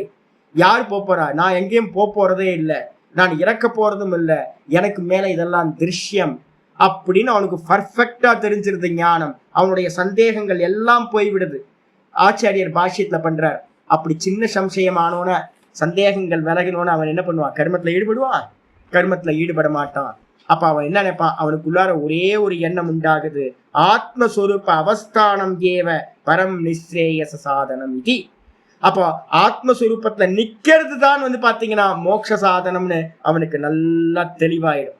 மற்ற எல்லாம் பாத்தீங்கன்னா வெறும் ஆபாசம்னு தெரிஞ்சுட்டு அவன் என்ன பண்ணுவான்? சர்வ கர்ம சந்நியாசம் பண்ணிட்டு 18:49 சொன்ன மாதிரி நிஷ்டைக்கு போயிடுவோம். அப்ப இந்த எண்ணம் வர்றதுக்கு என்ன பண்ணணும்? நம்ம சித்த சுத்தி வேணும். சத்துவகுணத்தோட உச்சமத்தை அடையணும். சத்துவகுணம் எப்படி சித்த சஞ்சலம் இல்லாம ஆகிறது எப்படி கிடைக்கும்? நித்தியம் பாத்தீங்கன்னா பலன் மேல ஆசையை விட்டுட்டு, பற்றுதலை விட்டுட்டு, வெறும் தாசபாவத்துல இருந்துகிட்டு சுவாமிக்கு கைங்கரியமா பண்ணணும். சொகர்மனா தம்ம பிரிச்ச சித்திம் விந்ததி மானவகான்னு பின்னாடி சொல்ல போகுது. அப்போ ஈஸ்வரனுக்கு அர்ப்பணமா எல்லா கர்மங்களையும் பண்ணிக்கிட்டு ஆனந்தமா பண்றது. மெதுவா சித்தி கிடைக்கும். சித்தி எது? சித்தத்தோட சமநிலை. அதை வச்சுக்கிட்டுதான் ஞானம் உதயமாகும். ஞானம் உதயமாச்சுன்னா உங்களுக்கு தெரியும், சந்தேகங்கள்லாம் விலகி போய்விடும். நான் ஆத்மஸ்வரூபத்துல நிக்கணும்னு நிஷ்டைக்கு நீங்க போய் ஆரம்பிச்சு. இதோட 10வது ஸ்லோகம் நிக்குது. மீதி நம்ம நாளைக்கு பார்க்கலாம். ஓம் பூர்ணமத பூர்ணமிதம் பூர்ணாத் பூர்ணமுதச்யதே பூர்ணஸ்ய பூர்ணமாதாய பூர்ணமேவாவசிஷ்யதே. ஓம் சாந்தி சாந்தி சாந்தி. ஹரி ஓம் ஸ்ரீ குருப்யோ நமः. ஹரி ஓம். ஓம் ஸ்ரீ கிருஷ்ணாய பரமாத்மனே நமः. ஸ்ரீ கிருஷ்ண கிருஷ்ண கிருஷ்ண காயேன வாசா மனசேந்திரியைர்வா புத்தியாத்மனா வா பிரகிருதே ஸ்வபாவாத் கரோமி யத் சகலம் பரஸ்மை நாராயணாயேதி சமர்ப்பயாமி. ஓம் தத்சத் இது பரபிரம்மார்ப்பணமஸ்து. நாராயண நாராயண நாராயண நாராயண. இந்த நம்ம எல்லா கர்மத்தோடையும் காயேன வாச்ச மனசேந்திரியர்வா சொல்லிட்டு தான் இருக்கோம். வாஸ்தவத்துல கீதா நல்லா இப்ப நம்ம சொல்றதெல்லாம் உள்ள போச்சுனாதான் இந்த ஸ்லோகத்தோட மகத்துவம் நமக்கு புரிய ஆரம்பிக்கும். காயேன வாச்சா மனசேந்திரியர்வா புத்தியாத்மனாவா பிரகிருதே சுபாவா கரோமி யத் சகலம் பரஸ்மை. சகலம் பரஸ்மை நாராயணாயேதி சமர்ப்பயா.